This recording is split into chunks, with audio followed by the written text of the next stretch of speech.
AskGunQuestions.com is a website that we built back in 2007, and since then, for the last 15 years, people have been able to ask questions of simple to advanced nature, and we attempt to answer them in different ways over the years. Join us now as we start a new series to answer gun questions. And welcome, everybody. So, we're going live again. It's been a while, so thanks to everybody who might be joining us live. But on Saturdays, we try to go live to do like the promo or the intro set there, answer gun questions, I guess. And we probably have a bunch of them in the database over there because we haven't had a show in a while, and that's because Tony's been traveling and I've been traveling. So it's the first time we've had a chance to both be at our home bases, I guess, and a chance to catch up. So. Joined by Tony Simon. Thanks for jumping in. Hey, man. Thanks for having me. It's been a while. It has. So, and that's because we went to SHOT Show, and then the weekend after SHOT Show, I guess we could have technically done it. I was sick the weekend after SHOT Show that Saturday. I was just getting a food poisoning kind of thing. So the weekend after that, I think we were both home getting ready to go do stuff, but I think we were both kind of busy. And then since then, you've been doing stuff, and I've been doing stuff. I had a rally on the 17th, the one that you flew out here for last year, and then we had a bunch of stuff. So the rally was essentially the same, since you know what we're talking about. You were there. It was about essentially the same. I really think it was fewer people based on the parking. Unless a lot of people carpooled, there were fewer people, but there was a little bit more tents out in the parking lots a little bit. So it kind of got spread out, and it seemed about larger, or as large, but essentially it was the same as last year. I forget how many speakers were last year. I think they had almost double that this year. So very, very quick speeches. So it was a little different, but similar layout, I guess, similar like format, but with twice as many speakers, or like at least half again as many speakers. It was 3 columns of a lot of list of speakers. So very, very quick. That's a lot of people, man. Yeah, and I don't know if I have an opinion on it. You know, it's does somebody really want to listen to somebody for 20 minutes at a rally? You know, so I guess I get it. Yeah. You know, we're into shorts and we're into quick stuff, but that's kind of demand on the speaker to say more than like, hello, you know, welcome. Okay, thank you for being here. See ya, you know. But anyway, that's a whole other thing. But then that's pretty much all I've been doing, and then just getting stuff done on Saturdays. So it's actually been good for me because I've had a lot of stuff to do on Saturdays, but bad for the show. So you've been all over the place, though, traveling. So first off, we haven't chatted since SHOT Show. So how was SHOT Show? Was it a good SHOT Show for you? It was a good SHOT Show for me. A lot of things, a lot of places, a lot of people, a lot of promises that have been coming through from manufacturers. So you'll start seeing me popping up with firearms from different manufacturers to build relationships with for the future. Because my goal isn't just to get a gun. My goal is to build a relationship with these people so we can actually get funding. Firearms are cool, but funding is better because that pays for stuff. Firearms gets people introduced to it, and it helps 2A4E on one side. But being able to go, okay, I can have this flight taken care of is great. So SHOT was good. A lot of stuff.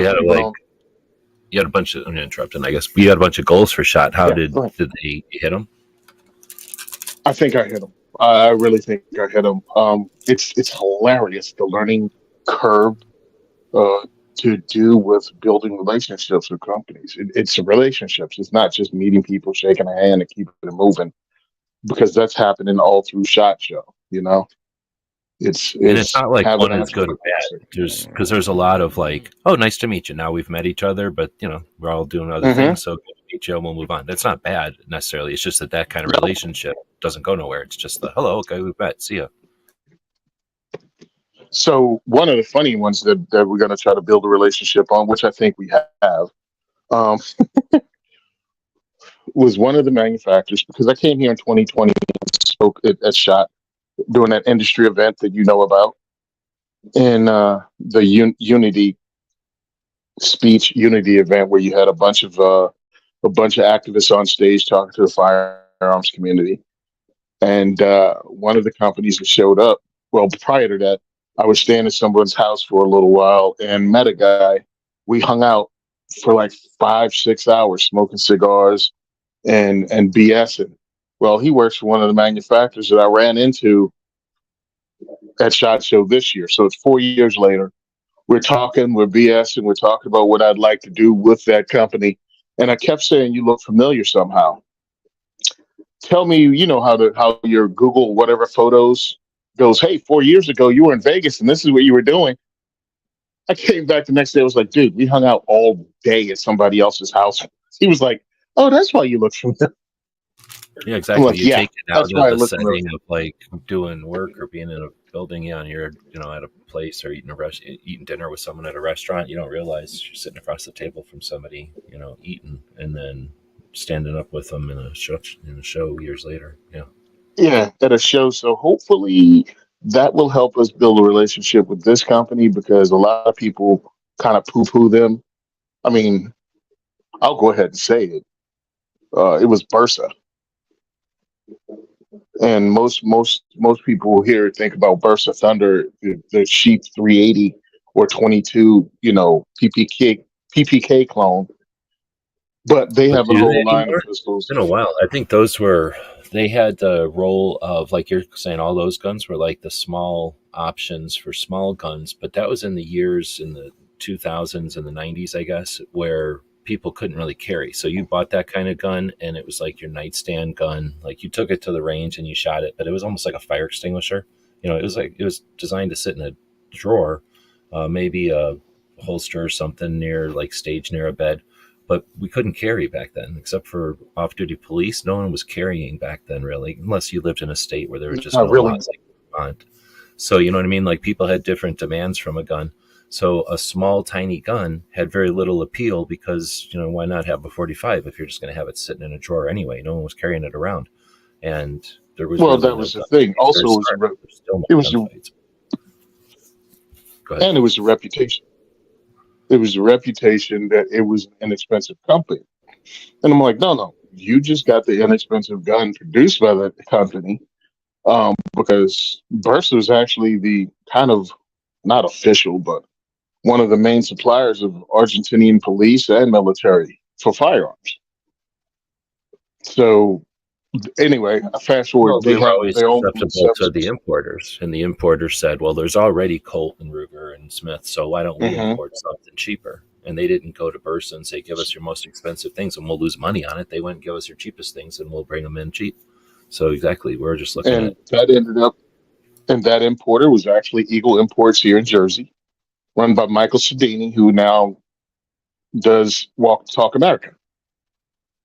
And that's how I met the other guy who also worked for Eagle Import and worked with Bursa and got him into the country. So that was that whole relationship working full circle.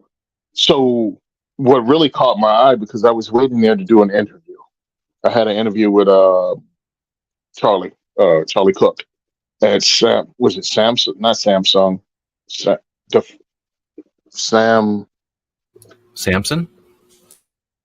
Yeah, Samson.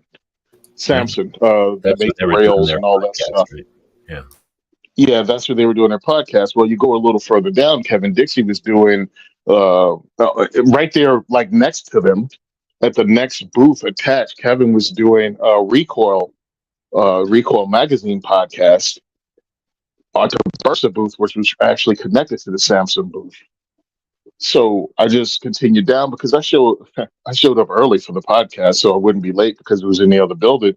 And then I saw that Versa is making actually producing 1911s in America. And I started talking to the engineer there, and that's what hooked me into. Hey, wait a minute, Versa's making guns here now? Where's their Okay. factory? You know? Down south, I think it was Tennessee. Oh, cool. Yeah. So, and I'm guessing it's Tennessee, but it's definitely down south. We Is it spoke for over an Arkansas? hour about it. Is it? I don't know. I think there's something in Arkansas, but I don't remember what it is. But there's a Well, bunch in they're Tennessee American made. also. So. Yeah, they're American made and designed, so that's cool. And that was good for me because I wanted to check it out. And I'm talking to the guy about what it's like, and because he's the designer. He put it together, and then he started, the little Easter eggs in the 1911s. The reason there's what do you call those? The grips on the front, the striations on the front on the top of the slide. Oh, He's like, yeah. yeah, starting them off.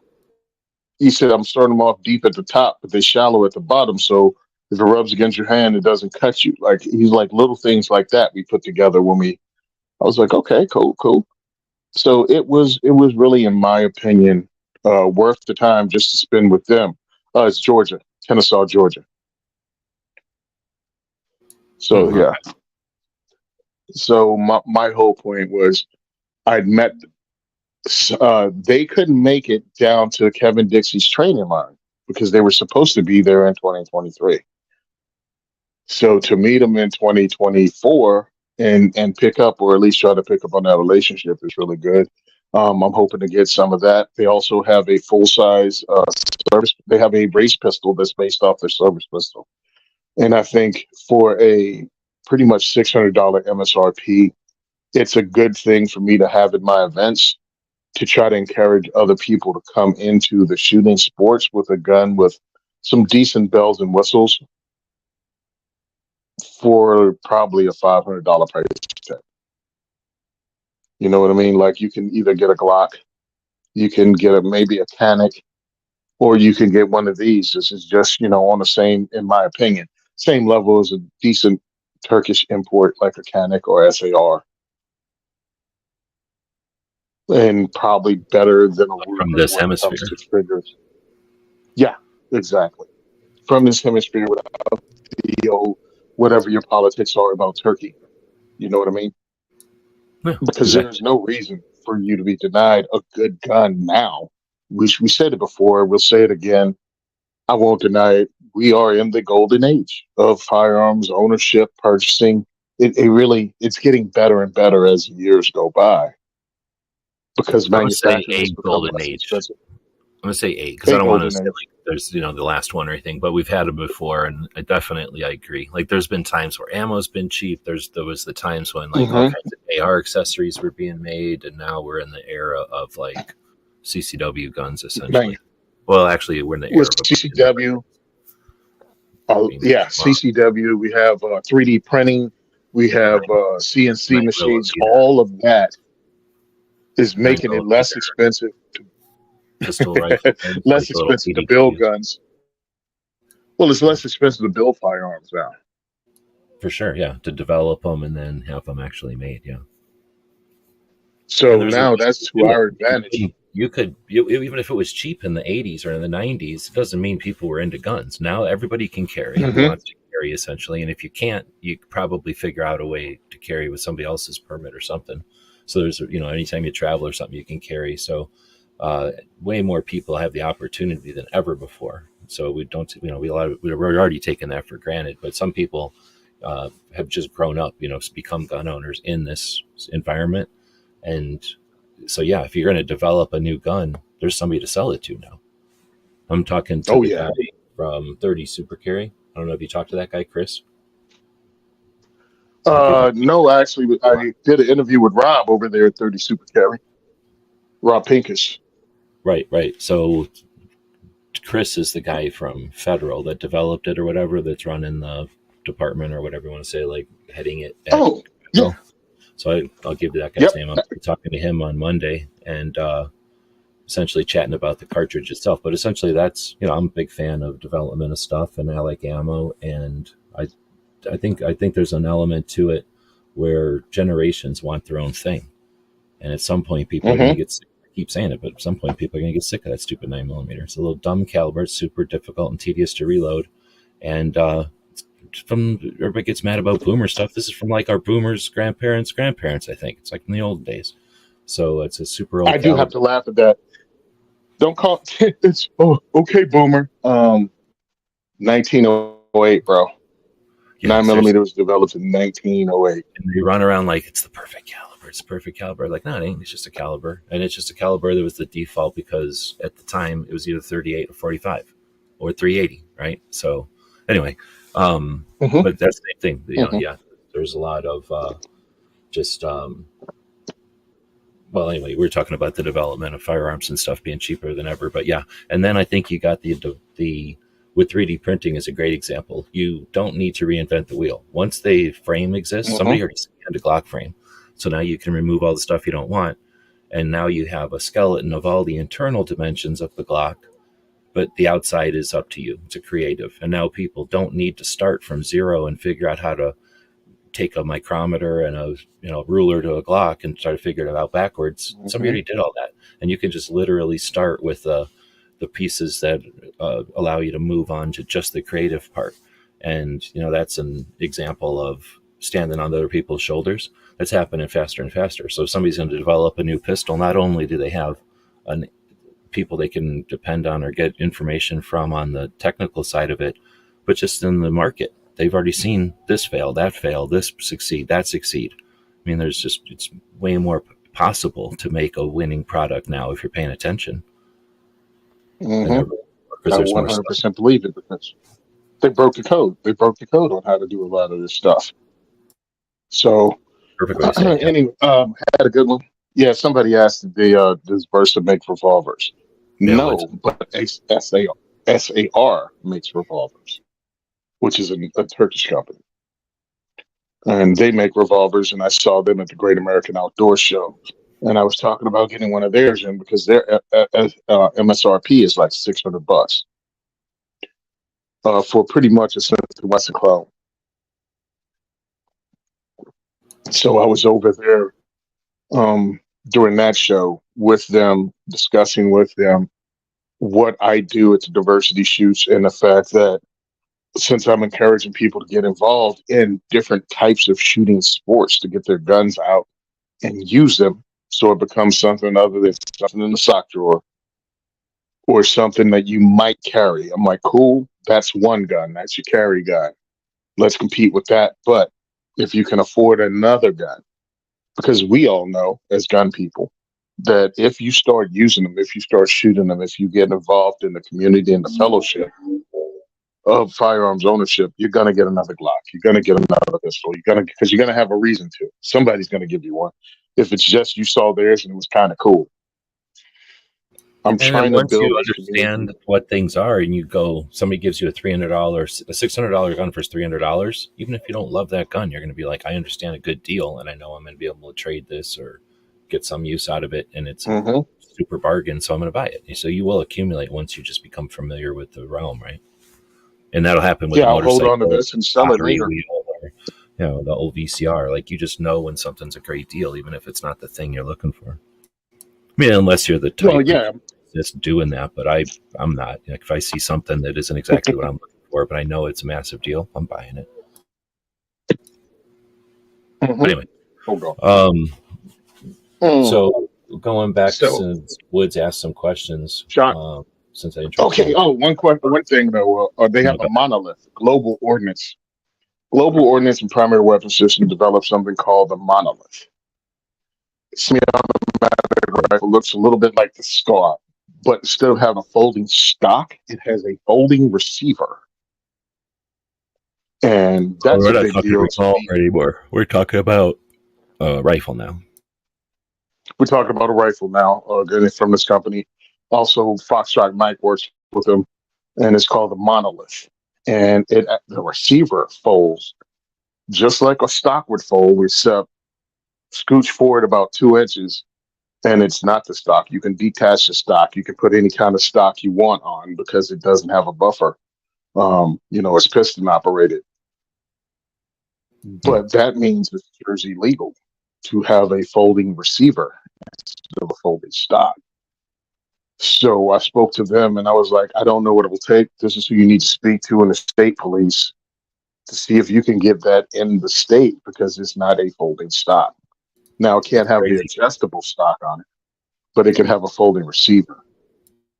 Well, the thing is, their worry about a folding stock is that it's operable in a folded state because they think that is somehow dangerous. You can have a pistol, well, no, you probably can't have a pistol, but somehow they see a folded stock as being more dangerous than an extended stock. But since the law is you can't have a folding stock, if you fold something else, then that's compliant. That's excellent. Did they make it to comply, or did it just happen to fit for that circumstance? It just happened to fit. I was over there talking to them. You know, a lot of guys don't speak to the manufacturers or even Right. look for loopholes.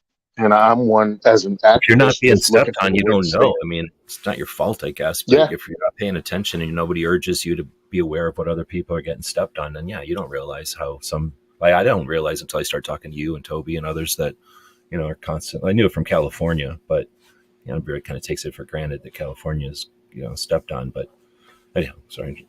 But so this looks like a scar. yeah, yeah. No, it's always, yeah, it looks like a scar. Always looking for a way to step around the state and their bullcrap. So yeah, it's a state of mind kind of thing. And I'm like, heck yeah, let's get this done. Let's get this in Jersey. So that's one thing I'm working on, and they're going to send me something else too. But to me, that was important. Is to, I don't say, not violate the law, but use the loopholes in it to show people how ridiculous it is. So that was, those are some of the things I did with that company as Shot. I'm just over here looking at that caliber that 500 is talking about, but I don't like to say loophole, because loophole implies that you're getting around something. You're in compliance, and the law is poorly written. So when it's written bad and you're complying with the poorly written law, you're just in compliance. But I think that does the same thing you're talking about. It accomplishes showing how stupid ass the law is. And it's like that meme where there's a fence across a path in the middle of a field with a new path going on both sides of the gate, because it's just a gate and a path in the middle of a field. So there's just like a rut in the grass where people went around the gate, obviously, to keep going down the path they wanted to go down.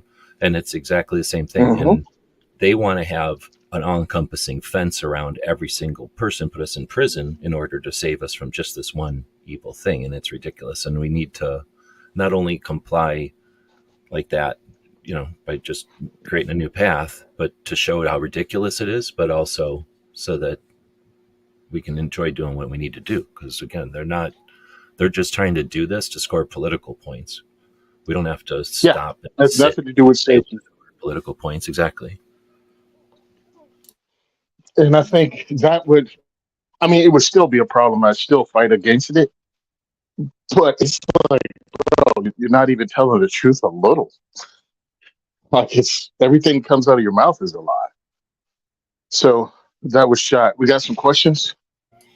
This one is just from 500 saying about ammo. I wanted to learn more about guns. I came across a caliber called the 4.6 by 30, which I've never heard of. Anyone know what it is? It's basically a 5.7. It's not quite a 5.7 because the 5.7 has a bigger bullet even, but it's essentially like a 5.7. It was made for this little H&K PDW. The idea, same as the P90, that if you're in a tank or if you're in a building or something, usually your option is get rid of your long gun or put your long gun in a rack over there by the door and have a pistol. So they wanted to give people who are in these positions where they might need something more than a pistol, but don't want to lug it around. And then for, I don't know, SWAT teams and stuff potentially, but really it's debatable there. But so essentially it was designed to be a PDW, a small carbine, smaller than a carbine, more useful than we would have called it a submachine gun back in the day, I guess, right? But yeah, they said it's not happening now. HK is never going to import that into the country. So what Palmetto State did was develop their own version of it in 5.7. So that's one of the things Palmetto debuted over at Shot was their MP7 that we got at home clone, and they're going to produce it 5.7 since the ammo is more readily available.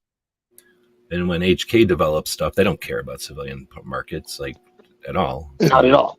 Right. So they were building it because they knew whoever bought it would pay for the facilities to make a new piece of ammo. And I've never looked into it to know if it's a new piece of ammo that needed to exist or if they just weren't going to use a 5.7 because somebody else came up with the 5.7, right? I don't know which reason. I know it was developed as a PDW, same way the 5.7 was. I guess it was developed up with the 5.7. So Yeah, Hmm. they're not going to use FN's cartridge. Yeah, actually, they came up with them at the same time, except Oh, they FN did. found a civilian market. Yeah, FN found a civilian market, and HK didn't give a crap about a civilian market. Okay, and that makes a lot of sense then. So they It's for probably peace. were checked in the same contract or something. They said, "Hey, we want this little tiny Yep. bullet," and blah blah blah. So they each made their own version. Okay, that makes sense. Hmm. First time I shot it was at Shot. They'll have other shoots, and back in the day when I was interested to go into those more, you can get to a military type of shoot where it's just military guns and there's no cameras at them, so a lot of people don't go to them because there's no point if you're trying to get footage. But it was a year that I was just Hmm. interested in experiencing stuff, so I went to a military shoot and I got to shoot one of those, whatever that is, a P7. What is it called? The H and Yeah. K gun that goes around that. MP7. Yeah. MP7. So it was years ago. But it was fun to shoot or whatever. I do have one from that shoot. They let me keep one. So I just thought of it as a neat little 5.7 alternative. But at the time, it was, I don't want to call it vaporware because they existed. It's just that no one was ever going to. It's not like, even if the military buys it, they're not issuing those to anybody hardly. Like, they might buy them, but they're not, some people are going to get, but it's going to be like protection, Secret Service and shit like that. Like nobody else is going to, or, maybe the elite teams or Which is something. always hilarious because PDWs were developed. And if we can go back to what's recognized by some as the first PDW, was the M1 carbine. M1 carbine was built as a replacement for the 1911 and handguns by personnel that did things like drivers, artillerymen, mortarmen. To give yourself something that weighs about 5 pounds that takes less training than to shoot a handgun well to longer distances. I mean, truthfully, you're not hitting much with the crap training they give you in the military with a handgun beyond bad breath distance. But with an M1, you can throw it in your shoulder. M1 carbine, you can throw it in your shoulder and tag somebody pretty easily out to 100 yards with minimal effort and training. It's Well, of essentially a lever course. action. What was that? Kind of What was that? essentially the role of the old lever action. It's like you can have it, keep it You around had a lot of rounds. Yeah, person. it was less than a full. It was less than a full rifle round, but more than a handgun round. And but special forces guys, airborne guys, all of them were like, "Hey, this works pretty good for what we needed to work for."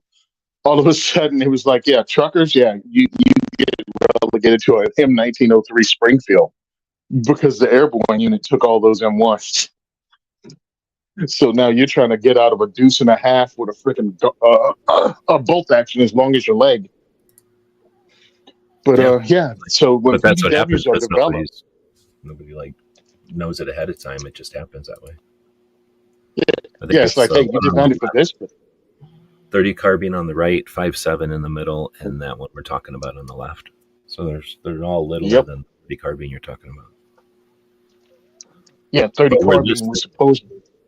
this thing took this amount of powder to push this thing and get it into something, where this is like an ice pick, and this one's somewhere in between. But a lot less uh, effort to push this into something. Plus, it's going super fast because it's so little compared to that. I bet you this has got way Yeah, what straighter does a 30 carbine hits with some authority within 100? I mean, it's more than a 357 round, but it's nowhere near a rifle round. But that's not why it was developed. Oh, just like what you said, this is like distance across the yard, distance down the street, distance, 100 yards, Mhm. feet. But So when the mortar crew gets snuck up on, they can lay down their own base of fire and defend themselves. and honestly, and most of the time, people don't know what they're getting shot at with. So something, Mm-hmm. and if it's a person just Taking standing rounds. there that doesn't wear an armor, this is all super lethal. We're talking like armor Exactly. stuff, but whatever. But So they developed the 5.7 and the 4.6 for Soviet forces that may have gone behind enemy lines, our lines, NATO, and look for soft targets like artillery units, missile units, and this gives them the ability to pierce body armor with a full auto submachine gun, in essence, the PDW. Oof. I just had to ice my knee because it's still banged up.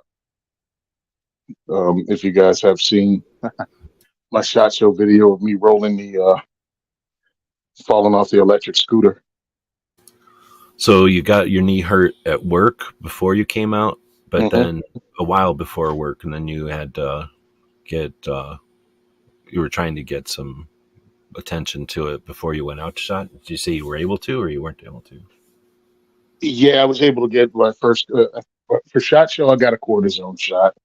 Um, it took it from a 10, 10, 11 in pain to like an 8. So my And leg was is really that hurting the putting entire something like time. is that squirting something into between the bones physically, or is that just like Yeah, general that pain or whatever? it's something that supposedly killed the pain in my leg. It took it down a little bit, but it didn't kill it. And then they have injections that I started in February. Supposed to get 3 of them. My third one is in a couple of days, and that supposedly puts some space between my knees, the bones, because that's what it is. They're touching bone on bone. And I mean, I was in a lot of pain at shot, and still in that pain at the Great American Outdoor Show. And now I just came back from this trip to Orlando, and that was waking me up at night. But it feels better. I was icing it, and I was taking pills regularly, so it's gotten better. I just can't wait till I can just be me again and start working out. I hear that. So that seems like a lot of yeah, a lot of strain on it or whatever, stress on it. You were walking on it the whole time at Great American and at the Nope. uh, Great American, I rented a scooter again, oh, okay. and I just drove around Great American on a scooter almost the entire time. Walked, even though these places are hilarious, they have you. They somehow put where you have to pick up the carts far away from where you enter the building, so you have to walk to it, pick up your cart, ride around on it all day, and then walk back. So you're still getting some walking in. So I got some walking in, which is still good. And then when I went down to Orlando, the place is huge, but they had golf cart or multi-person golf cart. I was able to drive around from point A to point B, so I only had to walk into the classes. Oh, okay. So I did a lot of traveling the first 2 months of this year, more than usual. But I think they were all well thought out as far as the advantages that we get for the funding that I had to use to get there. So let's talk about the well, it's called the Ambassador Academy, but it's at that Waft or whatever, right? Yes. So how was that? You flew down there? Okay. Yeah, give some backstory if people don't know who does. Diana Mueller, competition shooter, retired Tulsa police officer, Second Amendment advocate, started the DC Project, which has since changed its name to Women for Gun Rights. Um, she had her organization that sends one woman from each state to Washington, D.C. to talk to their representatives. And then they also have a woman like from each county going to their state and talking to their state representatives inside the state. She started something called the Ambassador Academy, which was to teach and train people in different aspects of the firearms industry to be ambassadors to the Second Amendment and how to speak, how to. So the academy was set up at WAFT, which is a amazing training facility down in Orlando or outside of Orlando, Florida. And at that training facility, they teach a lot from medical to close combat to how to work social media, how to give interviews to press, not only friendly press, but hostile press, and how to make presentations. And then they bring in a professional photography team, and the photography team does your headshots, professional headshots for you, and then takes you out and does also photos, action photos if you're in class, things like that, so you can have stuff for your websites or your posters or whatever you do. You have professional photos that were taken well and edited.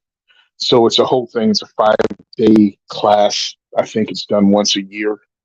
And they invite just a handful of people down. I don't even think we had 20 people. Was it four, four, and three? Yeah, I think it was, yeah, four, four, and three. So 11 or 12 people were in this group. But they had like the NSSF was there, Justin talking about social media and how to use that. We had Beth there from she's the social media person for Yes, Women for CCA. Gun Rights. Oh, you're No, talking no, about no, not that Beth, not Beth Alcazar. No, I just forgot Beth's last name, but she was a sweetheart. So we had some really good instructors. It was it was definitely worth it if you explored everything. And I tried to, of course, if I'm going to have the time away from work and the funding that it took to get there, I'm putting everything into learning as much as I can, networking as much as I can, because I feel that's my duty. And it was great. Um, I posted my CQB because they give you a choice whether you want to use a weapon in CQB. Actually, they didn't give me a choice. They have UTM guns that shoot the rubber UTM bullets, so it operates just like a real handgun, except it fires these things at pretty high velocity. So you call your hits. This is not like airsoft or even paintball.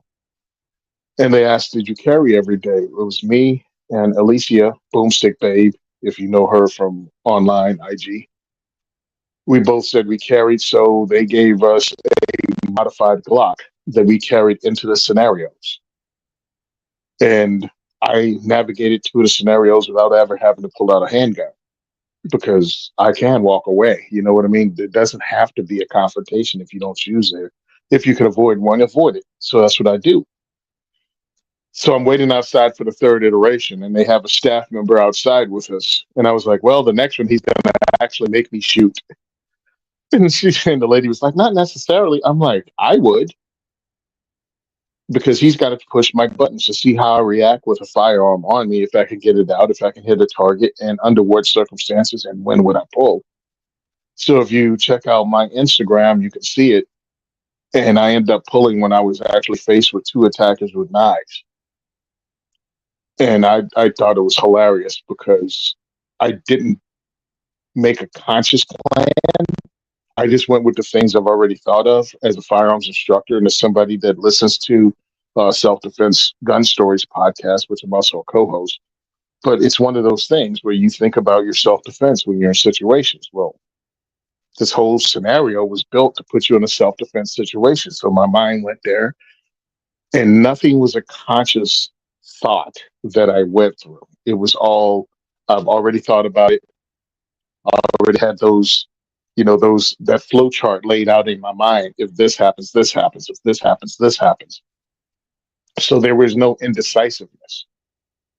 It was just walked in the dark, by the way. So we had to use flashlights. I walked into the building that they had set aside for training. I turned on my flashlight as I went through the door. The scenario is I'm walking to my car to go home at the end of the day. And a guy approaches me, and they have a whole shoot suit on with a helmet in the face, so you can't hurt them. And the guy has a knife openly carrying in his hand, coming at me like Jason Voorhees. They're like, there is no choice. I pull the firearm, and he drops the knife immediately. He was told to drop the knife immediately by the scenario when they set up the scenario. Is this the right one? So I have what was that? I got the right one up Hello? here. Is this the right one? Yep, that's it. Okay. You're gonna play it, or you want me to go through it and then you can play it? It's playing. Oh, you mean to put the audio on? Yeah. How do you? I'm going to try to make it go from the beginning. Let me go back.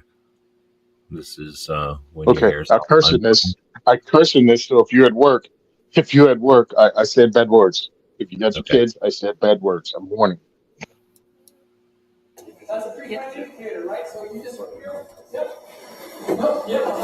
Is there any way to make it bigger on Instagram? Shit. I love when he does that. When he makes it. Just do it.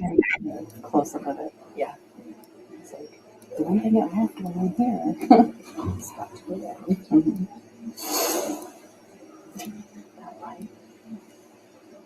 Hey, what's up, Mom? I have no idea. Yep. You good? Oh, shit! Well, it's gonna be a real bad day for you. Yeah, that's what I thought. Yeah. Why don't you get on your fucking knees? Hold on. I can't. I messed it up. Get on your knees!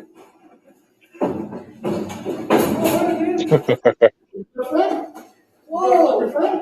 Get on your knees, motherfucker! That's not real. I said, yeah, really? We're gonna do this. I'm supposed to do a little too? Call 911! Call the police! Let's call the police! Do you hear me? You about to catch it too? Oh, fucking cops, bitch. Shot the fuck out of them. Get away from me. Hello, 911? Yeah! Yeah, some authority. Get on your knees. I almost got on my knees. I love.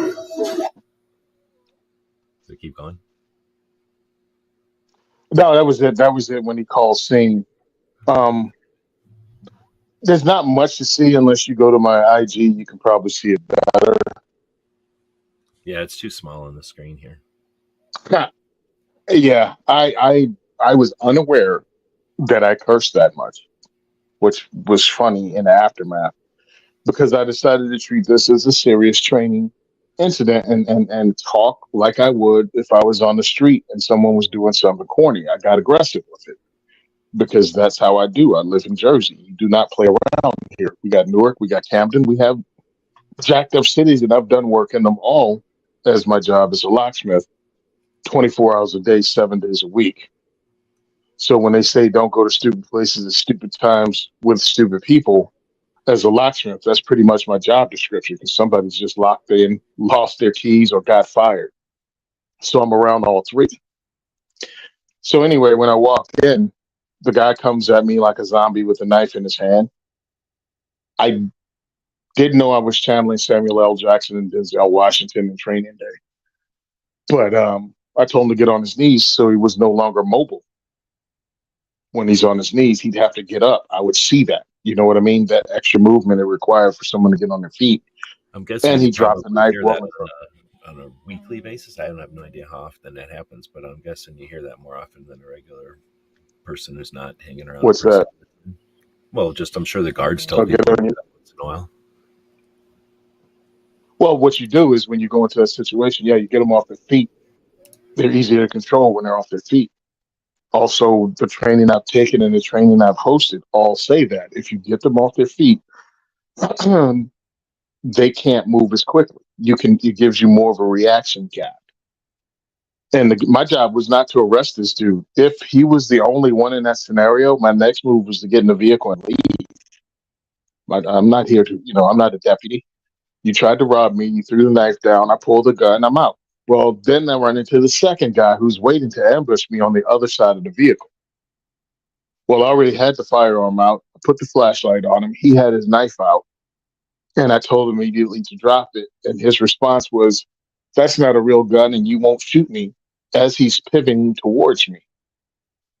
Well, I'm not playing because I know how fast you can close a gap with a knife. I put 5 rounds in him right along his side. I stitched him up one side completely. Then when I spun around, I made sure I didn't take my eye off the other guy. I shifted because now it's a 180-degree shift almost. I made sure my back was against the wall, but I shifted. And as I did, I noticed I had a double feed and the gun was inoperable. Well, I couldn't let them see that.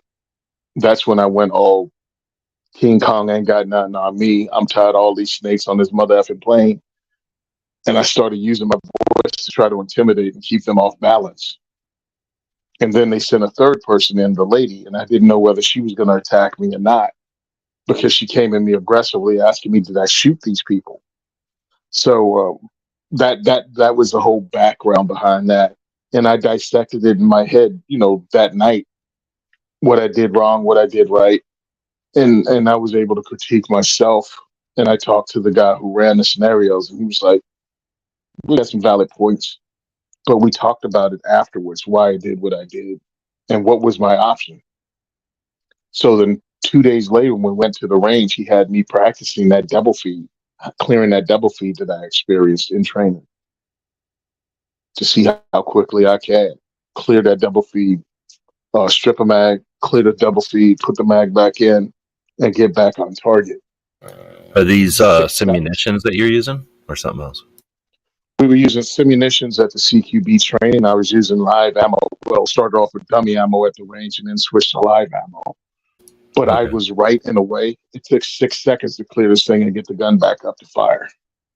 I didn't So have 6 seconds. simunitions are regular guns, but they have different actions and different barrels. Well, the different same actions, but they have the different barrel and a different magazine. Well, sometimes the magazine's pretty similar, but essentially they've got a narrow or way narrow where they're shooting a little paintball thing. It's not really. It's like a little cage, but essentially they're shooting a dart of paint at somebody that comes out with some amount of force. It's like a paintball or like a big BB gun hitting you, but it cycles and everything in the gun on paper. But in reality, they malfunction way more than a regular gun just because they're Way more. So that's the thing is you're going to get, and nobody cares because you'd rather practice malfunctions in that situation than have a perfectly operable tool that is magically operable. Your regular gun is never going to fail as much as this, unless you shoot 90mm. But right, like it's going to malfunction all the time. So that's why I was just curious if it was something that they were inducing malfunctions in, or if it's just the simulation rounds themselves will just because they're kind of funky. Yeah, it's just like nose that can bend and they just malfunction and just naturally, especially if you got gloves. Yeah, and stuff that double fed. It double fed badly, dude. I mean, badly. It looked like a collection of brass. Now, understand, I'm seeing this under the flashlight in my hand in the dark in a scenario where I'm sidestepping. Where people are yelling at you and doing shit shady, yeah. People yelling. And also, I got this jacked up knee, and the floor in this place is carpet because it's built, for you to take falls and hits. So it's not even solid. So every step, I'm in pain. I mean, I'm not trying to sound like I'm a tough guy. It's just you have something else going on in your head, taking 100% attention off. You know what I mean? So my whole thing was make good moves. And I did not know what the woman was going to do, if she was going to attack me, because he was trying to push my buttons. Again, this was the third scenario. Each scenario was totally different. But he was trying to get a feel of the type of person I am so you can run the next scenario and push your buttons. And of course, one of my buttons is like hitting a woman. But I'm like, if she would have come at me, again, this is part of scenario training. What do I do when my firearm really doesn't work and I got someone being aggressive? After witnessing me shoot 2 people, she's still approaching me in an aggressive manner. Then she must be in on it. Because I have no idea what they briefed them to do, before the scenario. So that's what I was going to ask. So there's lots of different ways to run force on force and lots of philosophies and stuff, over the years, just probably comes from cops and military, then gets out to civilian. And now that there's so much civilian stuff, who knows where all the influences and where the different stuff originates. But it looks like just from that video, it looks like somebody was filming that from like stadium seats up above the room. So I'm assuming the rest of the class is watching each person's scenario. Okay, because I've been to places where they encourage that. They in fact restrict that. They don't allow that because they don't want people to game it. Or at least I won't get into that. But I've been to schools where I've, as a filmer, I've asked them, hey, can I go watch these? And they're like, yeah, but you're not going to be able to take the class. Like, if you can either take the class or not, but we don't want people gaming the scenarios, essentially, is the way they described it, but there's more to it. But anyway, that was one question. It sounds like they definitely have the class watch each other then, run through the scenarios. Yeah, but every scenario is different, so there is no gaming it. Because, again, they've been doing this for over a decade. So they have all of that experience of different ways, different things, obstacles, situations. So, I mean, there's always a way to game something, but what are you getting out of it? Exactly, because then you're just doing something different. You're not experiencing, you're playing a game and you're doing it a little bit different than what you could. And it depends on the instructor, too. Some instructors don't care. They just want you to learn the tactics of it, so they'd rather watch 6 iterations of whatever it is, the candy store encounter or the gas station encounter, whatever they're calling it. But then other ones want you to I've been to some force on forces where if there's 10 scenarios, 8 of them are, you shouldn't have pulled a gun. What the hell are you doing? Because they know Mm-hmm. everybody there is trying to pull a gun all the time. So they think it's some kind of pull the gun adventure. So when they're really teaching you force on force, like I said, I've seen 80%. Now in that same class where 80% to one guy was probably Mm-hmm. 40% to another person because that person wasn't going to pull a gun every 5 seconds. And then there's probably some people Yep. where 80% of the time they needed to pull a gun because they're so hesitant to pull a gun, they're never going to pull a gun and they're going to get killed all the time. So anyway, that's the next Yeah. question. Was the scenarios to the person, like were they coming at you a little like in Yep. the street? The people would come to you aren't the same people that are going to beat up an old lady. People that are coming to you are coming to you. Like they're going to come to you with a couple of people and they're like, they're not just Exactly. like the first time they mug somebody, they're going to pick on you. You know what I mean? Yeah. So the first one was one of the distraction guys. Hey, are you Rick? You know my friend Rick? I'm looking for Rick. He was supposed to. Well, I've seen that here, and that was the distraction. Get close because they told us they'd be armed.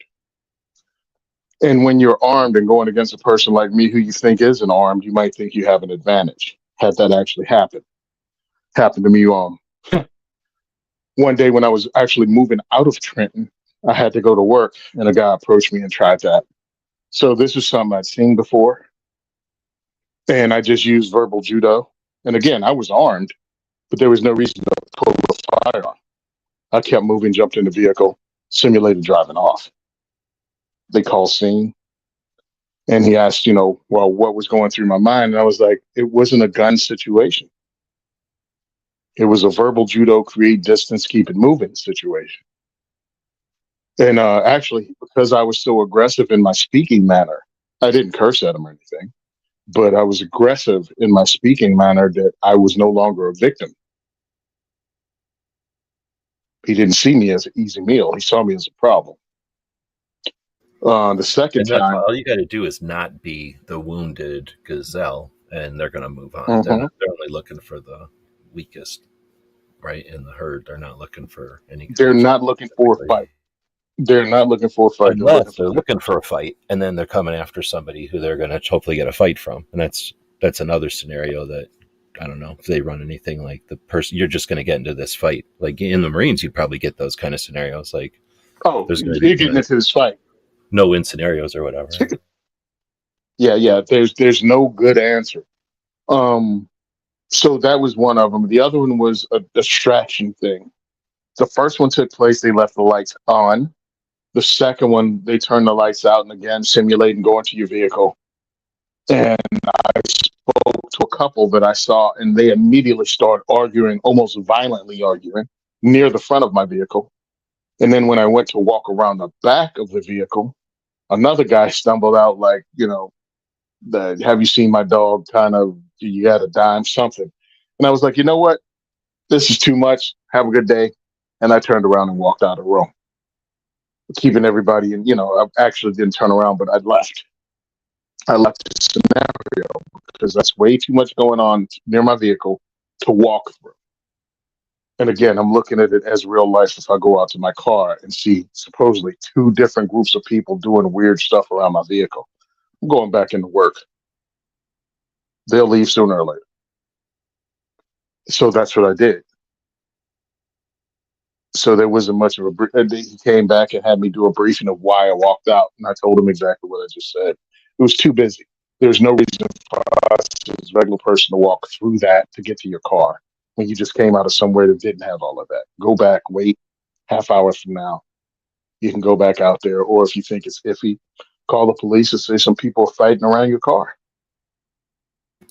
Damn straight. Outsourcing violence. And then seriously, that's the best case. That's the best, or that's the kind of best answer. I mean, there might be 100 answers like that, but that's the type of answer that you want from a scenario. Because most people are thinking this is a gun game. I'm going to go figure out the best angle to start shooting guns here. Mm-hmm. So nope. Most people, a lot of students. And I live in Jersey. I also teach classes in Jersey. So my thing, if you can avoid a gunfight, avoid a gunfight. I'll go ahead and put it out there because I can. We've seen what happens depending on your race. no matter how, justified the shooting is, you can become infamous and never be able to have a job again, even if you were right 100%, just based on that, or political motivation of And what if how prosecutors, they spin it? governors. How they feel like spinning it? No matter what happens, you know what I mean? Like that's the instance that Mhm. somebody's going to use to create their fame and reporting on it, right? So just walk away if you can. It's not, what is it? It's not, can I use my gun? It is like, can I avoid using my firearm? Like, do I have to use my firearm? Because you're not going to be seen as the hero you think you're going to be by everybody in your circle. And this is from reading books from other law enforcement dudes like Greg Elephants talking about the aftermath, and others talking about the aftermath of the police shooting where the cop was 100% right. But all of a sudden, some of his coworkers aren't speaking to him anymore. Family members aren't speaking to him anymore, even though they did the right thing. I'm like, everything isn't like, your favorite TV show where you're going to get high five for taking out the bad guy. Like, he did awesome. Or it It's like, just no, goes some away people, completely, right? or I mean, and it gets just things happen. And I don't go for the whole PTSD thing you'll have, because I think Hollywood puts way too much stress on that, and people start to think something's wrong with me because I'm not having nightmares of the self defense shooting. No, logically, people can put it together. My life was at risk, and I did the thing I had to do to defend myself. Doesn't make you a bad person because you don't have bad dreams about it after it's over with.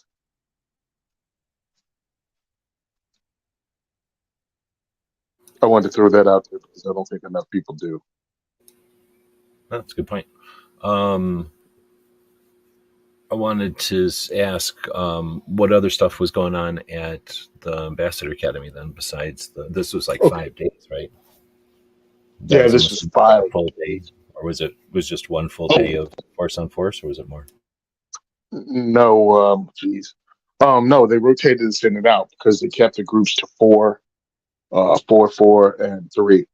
So they were able to personalize every interaction. When we went to the classes on social media, the class was small enough to ask specific questions about your social media and your goals and answer them. When we went to first aid, we went to dirt medicine, teaching you how to, put on tourniquets, stop the flow of blood, stuff a wound, that kind of thing. We were all able to get down and work it and do that, which was awesome. So they kept us rotating from one station to another one in various buildings. Also, photography was a really good one to learn how to take pictures, the basics of taking pictures, how to film video to get the most out of it. A lot of that was there. We had Amanda Suffolcool there from Eye on the Target Radio, talking about your business plans and how to set them up and how to work each aspect of your business, from designing your web page to your overall mission. We had Kellyanne Pigeon there, who's armed and dangerous, but she's also a DC Project lady. She was there talking about communications and how to speak, like depending on what you do in advocacy, how to speak publicly, how to talk to representatives. So those classes went all day for 3 of the 4 days. I mean, those 3 of the 5 days, we were bouncing between those classes. They would, oh, and dang, I forgot Kat's last name, but she used to work for NRA. She was one of the people at NRA with communications and journalism, and she was teaching you how to deal with the press and deal with a hostile press. Each day they presented something different. And because, again, I think by the time we got to the press classes, they'd broken us down into two people at a time. So with two people in the room, she could concentrate on honing you to get better at one-on-one hostile encounters with the press.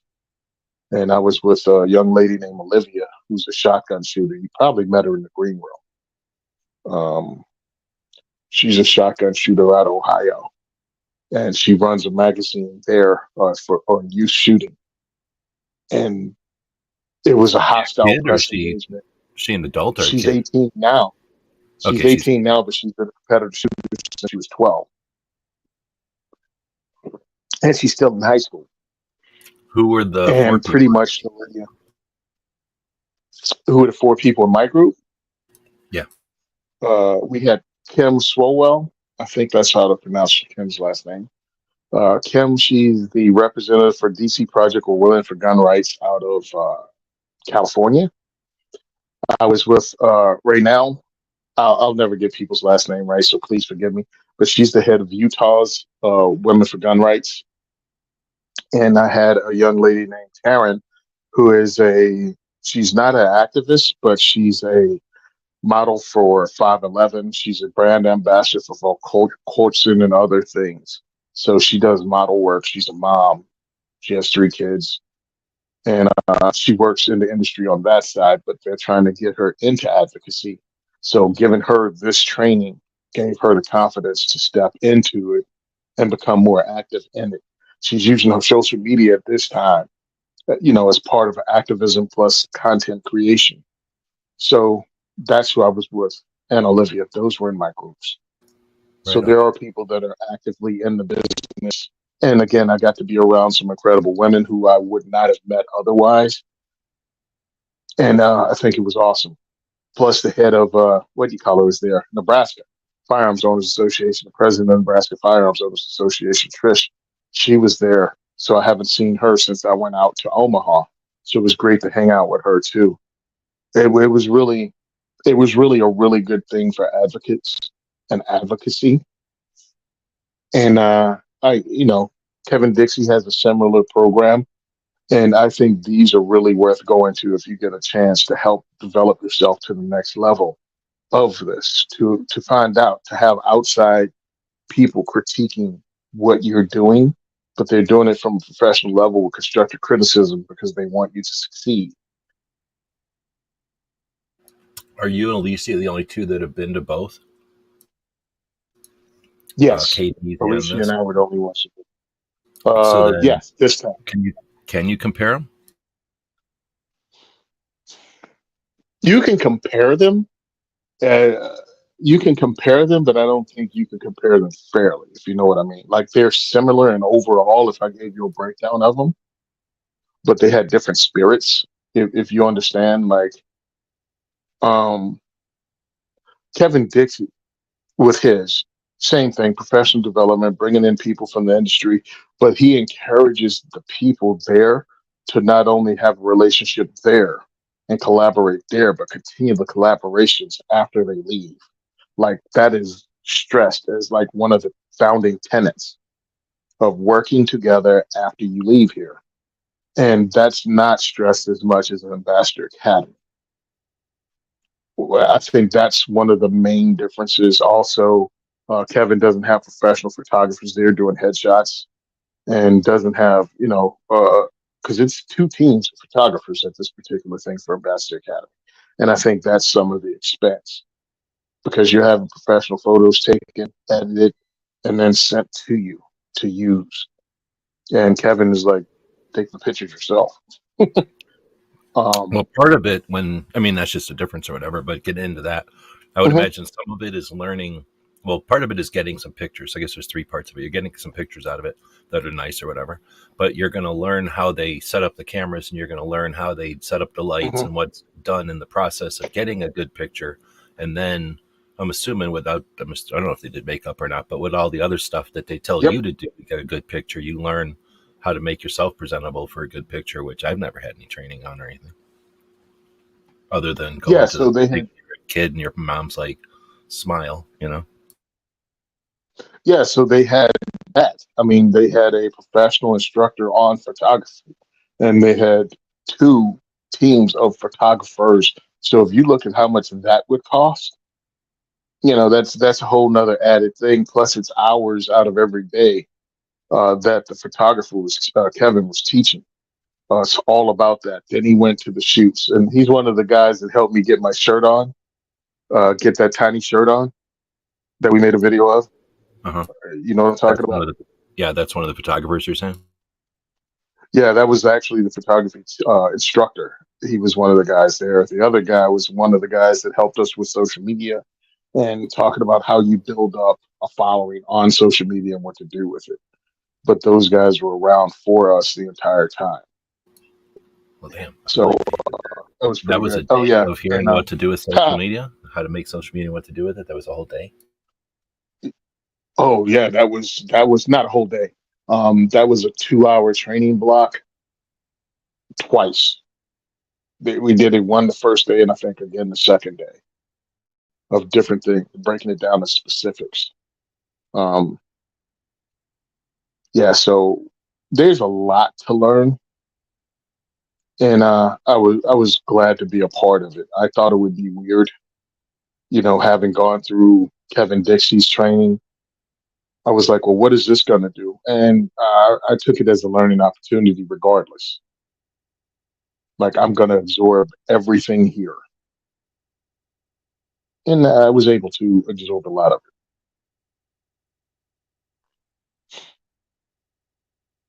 Sorry, I'm watching the video where they're trimming the shirt on you. So, it. So that was great. Um, that's bigger Anthony people. Calandro, from Guns for Higher Range launched a thing talking to Second Amendment heavy hitters in New Jersey this year. That was his thing.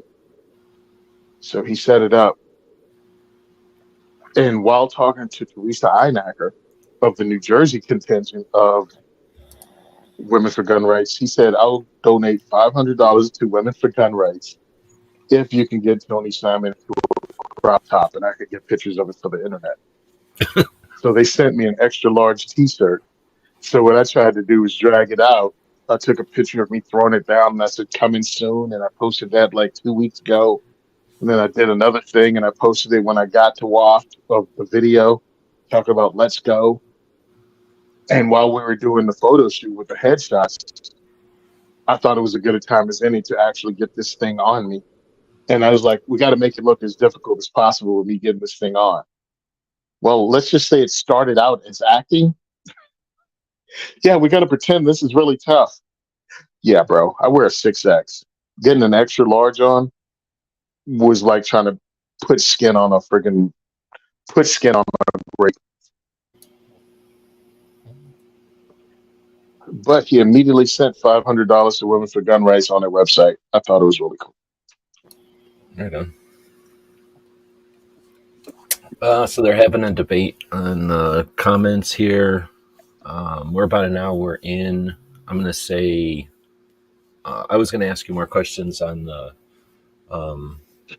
training as far as when you go in, do they give you like a booklet or any kind of like manual, or do you get any kind of paperwork, or is it like, do they encourage you to take notes, or how is this, or like a gift bag? Like, what's the situation like with, I don't know what to call that, like, the accessories or the inconsequential or whatever that's called, like Oh, the other okay. stuff that's involved. Like, are you coming home with a Hello? bunch of merch? Yeah. Sorry about that. Can you hear me? Yeah, you're here. Am I here? Yeah. All right. No, All right. I adjusted my headset and I hit the mute button. Uh, I got a small swag bag with a t-shirt, Ambassador Academy shirt. They provided a flashlight from Streamlight, one of their 1Ls, Streamlight ProTac 1L. So it holds a 1AA battery or a 123 CR123. That's what I got in my bag. So we didn't get and we got a training booklet with the Constitution in it and something else from Women for Gun Rights. I never even bothered opening it because I brought my own paper to take notes. And I was trying to take copious notes. And if not take notes, I use my video on my phone to record, things that are being said. I have to go through all that now so I can delete that video and create more space on my phone. But I thought I'd probably just make an album and put all that stuff in the album and then save it to the cloud.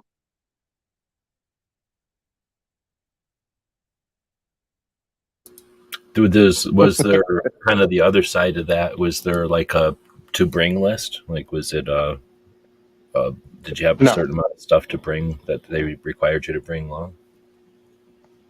no, they didn't require me to bring anything, but having gone to classes before, I wanted to make sure I had the means to take notes, means to get information in, um, because it only makes sense. Regardless of the class, I try to take notes.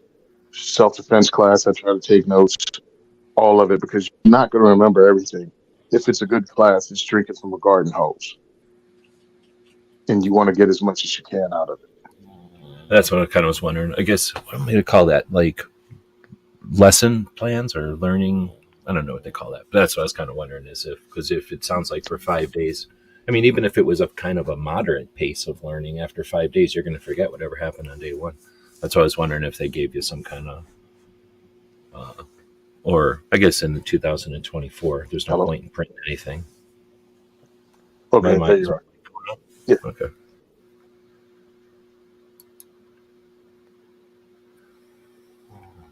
I realized something. I was wondering why there was a delay because of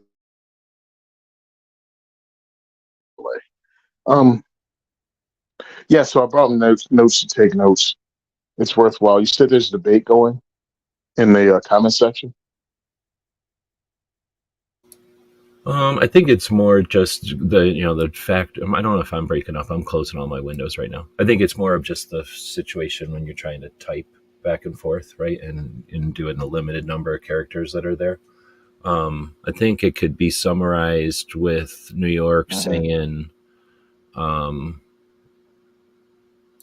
all about spreading the word, but I'm not interested trying to convince people." I think what Sharon was saying earlier, if I'm reading it correctly, the back and forth, No. what Sharon was saying earlier was when we have people who are in the spotlight who are poor at representing Second Amendment issues, and maybe just I'm going to put words in Hmm. her mouth now, but just do the typical "my rights, my property." We're not moving the playing field. We're not moving the ball, Hmm. and that's where it's hurting our situation because of the lost opportunity, or just the Yeah. confrontation. If they're just confrontational, the people on the other side who are confrontational are going to step up, and they're just going to be confrontational. If we present people the new the new era of Second Amendment activists who represent who who should be getting more representation, but who are our newer representatives are now coming up with not collaborative, that's a bad word, uh, awareness and an actual insight to our plight, and that's bringing out more conversations with people rather than just arguments with people. I think that's, Yeah. maybe And I'm and I agree with her. I agree with her. Look, everything isn't for everybody. Everything isn't for everybody. You can train people. You can be that guy that teaches people how to shoot and introduce them to firearms. Doesn't mean you're the guy that needs to be on the welcoming team. Doesn't mean you need to be the guy on the debate team. This is all broken down. At least that's the way we're looking at it now. You can have your opinion. You can say cold dead hands. Just avoid debates. Just avoid the debates because you're not going to win. You're yelling at somebody and you're not explaining things to them. You're not going to see things their way, which you don't have to, but you're not going to persuade them either. You may just turn off more people by calling people libtards and telling them how stupid they are. Well, now you're just angry. You're not helping. What we're trying to do is actually get conversation going, if not with the idiot who's making the dumbest comments ever online. Nobody needs a gun and that kind of thing. I'm not talking to that person because that person's not going to wake up until they're a victim of a crime, and even then, they still might not. Talking to the other people.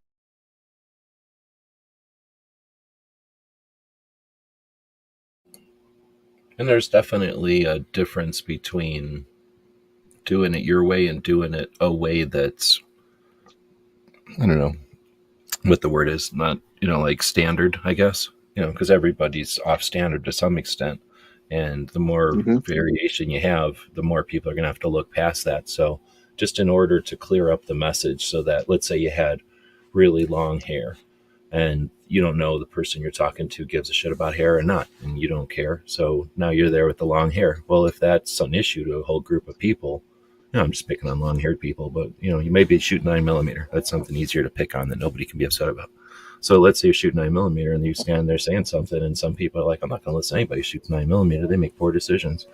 That's all we're talking about. Put the 9mm aside and just sit there and state the position. You don't have to put on 45 ACP if you can't handle it, if you don't want to act like you're putting on a fake facade or something, but you can just leave stuff out of it. There was something else that was said that I'm going to mention. When you went, did you have a chance to walk around last year at the rally here in Arizona? Before the rally, I walked around and looked at the stuff and talked to the guys there. Would you say That's there what I was meant. a religious element to it or no? Let me see. We had a couple of those. I mean, I didn't feel it was overwhelming. I mean, it wasn't overwhelming or nothing this year, but I noticed it this year. And I don't remember even what they were, but it was like, well, that's fairly religious thing. And there might even have been an abortion thing. And I know that that's one of those things that I could easily say, leave that shit at home. Like, we're here to talk about guns. Yep. And when you bring other divisive shit up, I don't give a shit which way you think about it. There's going to be somebody who hates the other way. You know what I mean? Like, it just brings another thing to the table. And that's where I'm wondering, it's kind of like the gun show thing. Like, people are, it's like there's no winning. If you're trying to put on a gun show, you can't bring just all 100% awesome, cheap. Every time you walk down the tables, it's getting cheaper and cheaper. Ammo is cheapest and cheaper. Like, you can't make the best gun show, so you have to do something. And if there's 100 tables at that gun show and you've only sold 25 or 75 of them, and somebody's like, hey, I'd like to sell whatever, candles or whatever the thing is. Nobody likes beef jerky. I guess some people don't care about the beef jerky, but whatever it is, plates or jewelry or something. Why is that at the gun show? Well, because they needed to sell some tables, and somebody might buy this thing, and those people were willing to pay $50 and make the gun show happen. There's some of that you gotta understand, but at the same time, if it's, if you're going to sell a table to the Brady campaign, well, you know what I mean? Did you have to sell that table to that person? So I saw that last year, and again, it wasn't overwhelming, so I didn't care, but I know, and it's somebody who works to bring people into the community that aren't standard or whatever you want to call it, traditional gun owners. As long as you're not overbearing, listen, grow up. There are people here of a different religion than you. Just as long as they're not there bashing other people, guess what? This is America.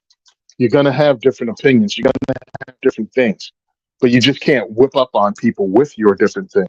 And yeah, the abortion thing is annoying because that's not even on the subject. That's like bringing somebody with Tourette's in to have a debate. I'm like, no, dude, you're just a distraction. There's nothing here you can do. Don't come here for your base. We're trying to put things together, not tear things apart. This is Second Amendment only. So yeah, they had like Retro Rifle there. That's where I met them for the first time. Cool. I understand why their product is there. They had guys or ladies that make jewelry out of bullets. Got why you're there. Armor. Got why you're there. Other groups like who was there last year? Some lawyers, the gun shop. Yeah. Some insurance. So all of that's understandable. Motorcycle insurance. Yeah. It's like, okay, you're here at motorcycle rally, you're going to have motorcycle insurance. That makes sense. But then when you have that, I'm like, yo, get the flock out of here with that, dude. That's going to turn people off regardless. Like, there is no win for us with that there. You want to have other political issues, do them somewhere else. You're making it more difficult for us that are in the fight doing this thing. Oh, I don't care. Then this isn't for you. If your whole political point is enough to sabotage the work we're doing, maybe you need to go to another rally.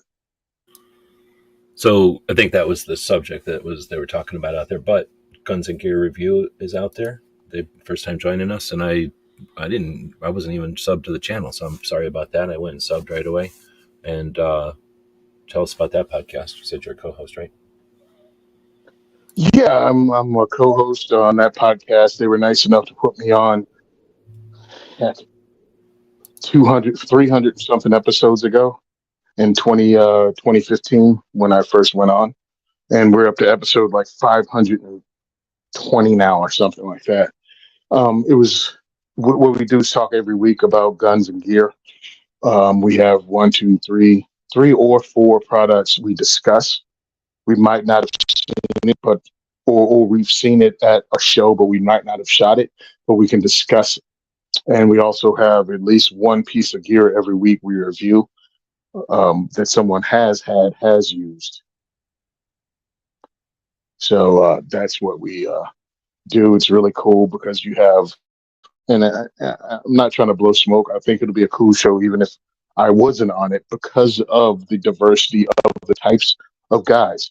We had Chad, who's the host. He's in Oregon, and he's a competitive shooter and used to do some hunting, but he's a competitive shooter at this point of different disciplines. We have Rusty, who's out of Tennessee, who's a hunter of various types, also carries self-defense guns and likes buying different types of guns that come out. So he has lots of experience, owns lots of different firearms, introduces his kids, which he has a tassel of, to different firearms. So he's on that intro part of it. And then we have Rob, who's also a competitive long-range shooter, who's taking classes too, not force on force classes, but self-defense classes, buys a lot of different firearms. And then you have me in Jersey, who lives up here and does this kind of work and also is on firearm, competitive shooter on different levels. I'm not a hunter yet, but I will be eventually. So and all of us have been in the guns for about between 40 and 20 years. So just lots of experience. And we'll just tell the unvarnished truth because nobody can afford to pay all of us off. I'm willing to sell out, just nobody's willing to make my price. Sharon's taken off, but thanks for joining us. Hey, thanks, Sharon. Nice talking to you, seeing you. Can't wait to see you again, lady. And then AR Patriot. So what is he looking at somebody's checking out my cigar. Yeah, so I was going to say, since I'm not a big cigar smoker or nothing, but you do. So you've been traveling quite a bit. Tell us some cigar stories over your adventures. Have there been any? All right. One, I'm a rookie cigar smoker. I've only been smoking cigars since 2020. So I haven't got a favorite cigar. I got some I favor. Kentucky Fire Cured is one of them. I stumbled across them because they had cool names like Swamp Thing and Just a Friend. But I like the taste of those. It has kind of a burning hay, kind of smoky taste, and it's not really strong. But as I've come in, I've realized your taste change with cigars. And really, if you want to get into them, just almost everybody that's a cigar smoker is an enabler. And they want more people to start joining and smoking cigars. So I didn't find a place to smoke because we were busy in Orlando. So I didn't even have a chance to light up a cigar. We planned on it, but we were doing so much and everybody scattered to the winds after the event. But when I was at SHOT, I got to chill out with my guys at our Airbnb and just sit on the back patio and take it easy and bring down, the day by smoking a cigar and just BSing with each other over a little bit of bourbon and just hanging out. The Great American Outdoor Show, I got to hang out with the guys from High Point, have a good cigar, actually a Cuban cigar, off on the back porch of their Airbnb as we BS'd and hung out. And man, that was a very smooth cigar. I really don't know. It's the same brand, if you want to look it up and you're a geek, that was JFK's favorite brand of cigar. The day before they banned all cigars coming out of Cuba or Cuban exports, he had them go buy 1,000 of these cigars, his assistant. And then as soon as he found out they were in, he signed the legislation making it illegal for regular people to have cigars from Cuba. That's some BS. But I got to chill with that one. And then while we were out at the Great American Outdoor Show in Harrisburg, Charlie Cook, John Petrolino, and myself went and found a nice little cigar lounge called Guillotines outside of Harrisburg. That was really nice, really well set up. So if you're ever out that way, go check them out. That was worth hanging out. Nice small place. Bartender came out almost like a concierge, greeted me at the table, asked me if I wanted a drink, asked me what a cigar I wanted. I named a cigar. He asked me what cut I want on it, gave me a V cut, took it out of the wrapper, gave me my drink. I just ordered water, and then went back behind the bar, man. So I thought it was really cool. Nice place. But Just you can hanging get out. booze there. It's like a bar like that. Yeah, what it is a small. It's a pizzeria. I think it was named Tony's Pizzeria or something like that in this town outside of Harrisburg. But they opened up a small cigar lounge on the side of it. So they were actually guys ordering pizza and it was coming straight from the kitchen through the back door of the cigar lounge. But they also have a bar, a little horseshoe shaped bar with some good liquors that, from what I was able to read. But I was driving for it, so I didn't order anything. But Charlie and John had like a drink, and we hung out there for a couple of hours, taking it easy, BSing. Really nice place, local place, and very friendly. That's what I like about the cigar culture. They're friendly, and they welcome people, and they'll help you out. Like if I didn't know what to smoke and I walked into one of those places, I'd tell the guy behind the bar who was also running the cigar bar, and he would have given me some recommendations. Yep, there you go. He would have given me recommendations, probably something really light, like with a Connecticut wrapper, and just introduced you into cigar smoking. If you went in there And and they have said good like, ventilation. if you went in there and said, "Can I get like a backwoods or what do they make blunts out of?" That one brand, Backwoods or Swisher Sweet. Swisher Sweets. Yeah. If you went in there and asked Yeah, for a Swisher Sweets, would they give you one, or would they go kick your ass out of there? Do you think? Is that like asking I for a think they can of would beer at laugh. one of these places, or is it like no big deal? Some Yeah, people like these, so that's what you get.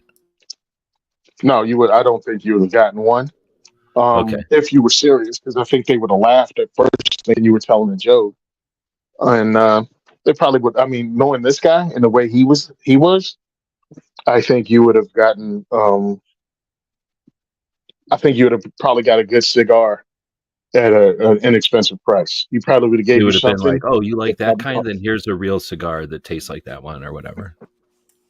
Yep, and he probably would have educated you whether you wanted to or not on the difference between uh, what do I call it? I don't even know what you call the service station cigars. Like That an really industrial is just commercial guitar, yeah, or cigar, yeah. yeah. I mean, truthfully, I think it's set up just to smoke weed and that stuff. Maybe I don't know Well, I because I used to grew up smoke and that's what backwoods when I was cigars a were. kid. I used to smoke Yeah. backwoods when I smoked because whenever I'd go camping or whatever, I would either smoke non-filtered cigarettes or I would take backwoods out there because I didn't care so much about smoking. But like you say, at the end of the night around the campfire or something, you want to smoke something, and Yep. there was no filter, so I could just throw the thing into the fire, no big deal. And Um, yep. and Same backwoods kind thing. of look Same like thing what's with that me. movie? Look like Clint Eastwood or something Clean smoking one Eastwood. of those. Yeah. Yep. Same reason I did it. Yeah, it's just something you chilling out with your friends. That was the same reason I smoked those. And but I thought I was the only one. You know what I mean? My uncle smoked the cherry tipped cigar things with the little tip on Those the were the end. Swisher Sweets, right? Yeah, and they were in different flavors. No, no, no, they weren't Swisher Sweets. I didn't know anybody that actually smoked Swisher Sweets. Everybody using the wrap weed in. Um, but like they were some you smoked, they were inexpensive cigars, and that's how I like the smell of those, and that's what got me into the smell before you lit them. Got me into the smell of cigars like a coffee shop. I like the smell of coffee beans. I like the smell of unlit cigars. It's one of those things: unlit cigars, coffee beans, and leather. Cool. But now that I've gotten into cigar smoke and what is what, often look for a good lounge to get a cigar, sit down, chill out. It's just a chill, quiet thing. And if they serve alcohol, cool, because it's a different clientele than a local bar or watering hole. Like you're not going to have anybody show up at a cigar lounge all rowdy and trying to start a fight. Right, Or exactly. at It'll least be I more haven't. like they're fighting about a sports game or some bet or like who's got a better car or something. Like it might get rowdy, but it's not like people are getting there to go to Yeah. a sports bar and get in a fight. No. Yeah, yeah. Um, You're looking at the girl kind of crap. you've been around enough cigar stores since we're just talking about them. Is there something like a backwoods equivalent of a fancy cigar that's, I don't know what to call that, like wrapped crudely or like old fashioned way, or is that just a Yeah. backwoods like that? Um, some are. Hold on. I'm just trying to think. Like one of the things that caught my eye was Oscar Leaf by Oscar, and they wrap their cigar in a tobacco leaf. So you're looking, and there's this just crudely wrapped tobacco leaf thing, and I'm like, what the hairy heck is that? But then you take the tobacco leaf off, and it's a regular cigar from a company, cigar by Oscar, Oh, it's a like leaf by literally just a Oscar. wrapper. Okay. Yeah, yeah. The cigar leaf is actually a wrapper, and it comes in the boxes, and they take it out, and it's a decent, I think, between what I've been between $8 and $11 cigar, and that's in my opinion a sweet spot for my money. So what, But I don't smoke cigars they're mostly around 10, under $10 then?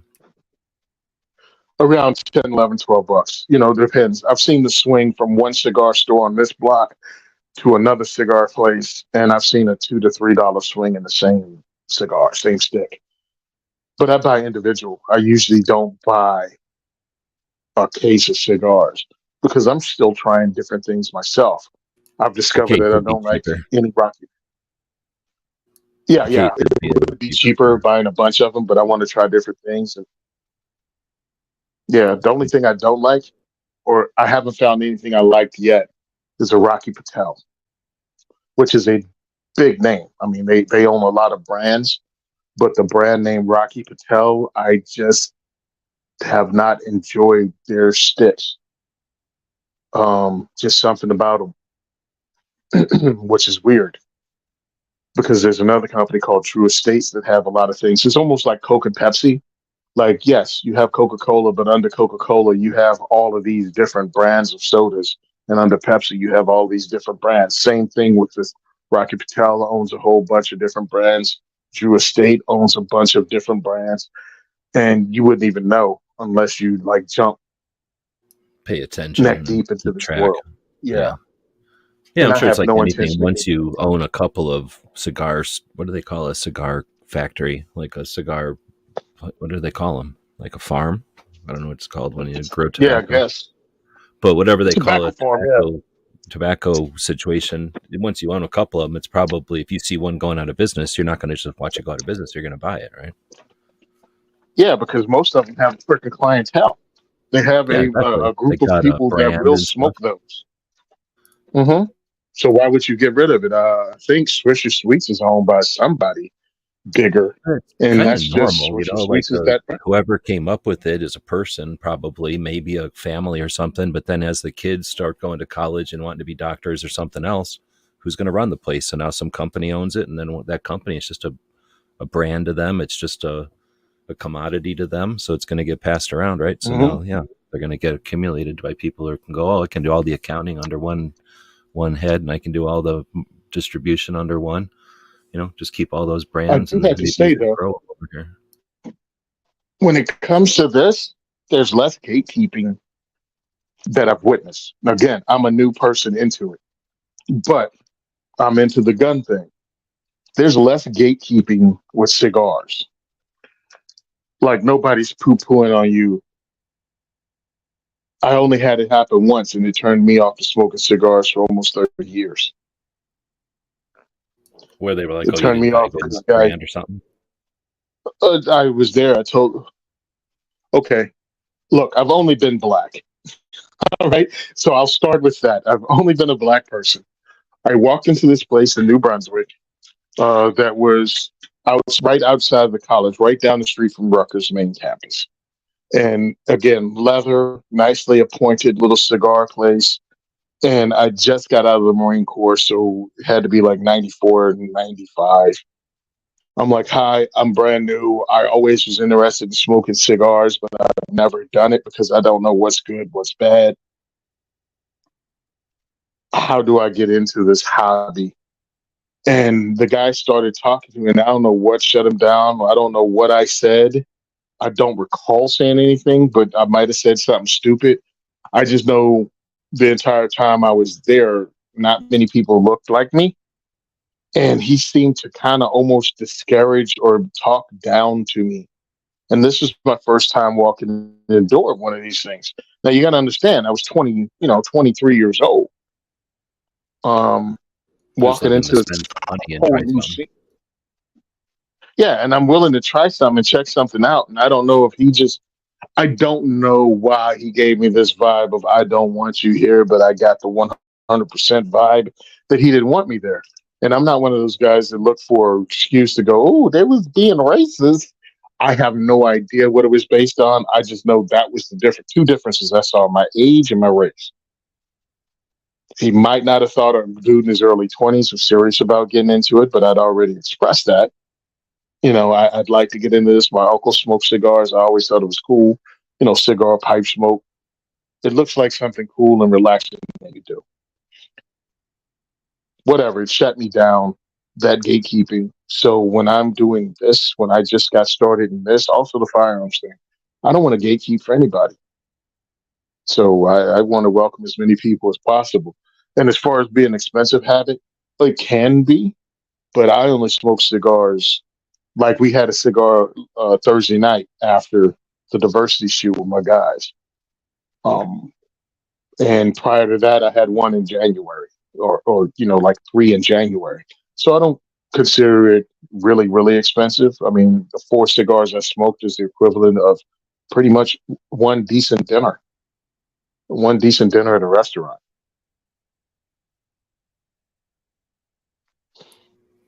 Well, that's So what I was that's the going to way say. I For look like at an that. expensive guitar, or guys keep saying guitar, expensive cigar would be $50.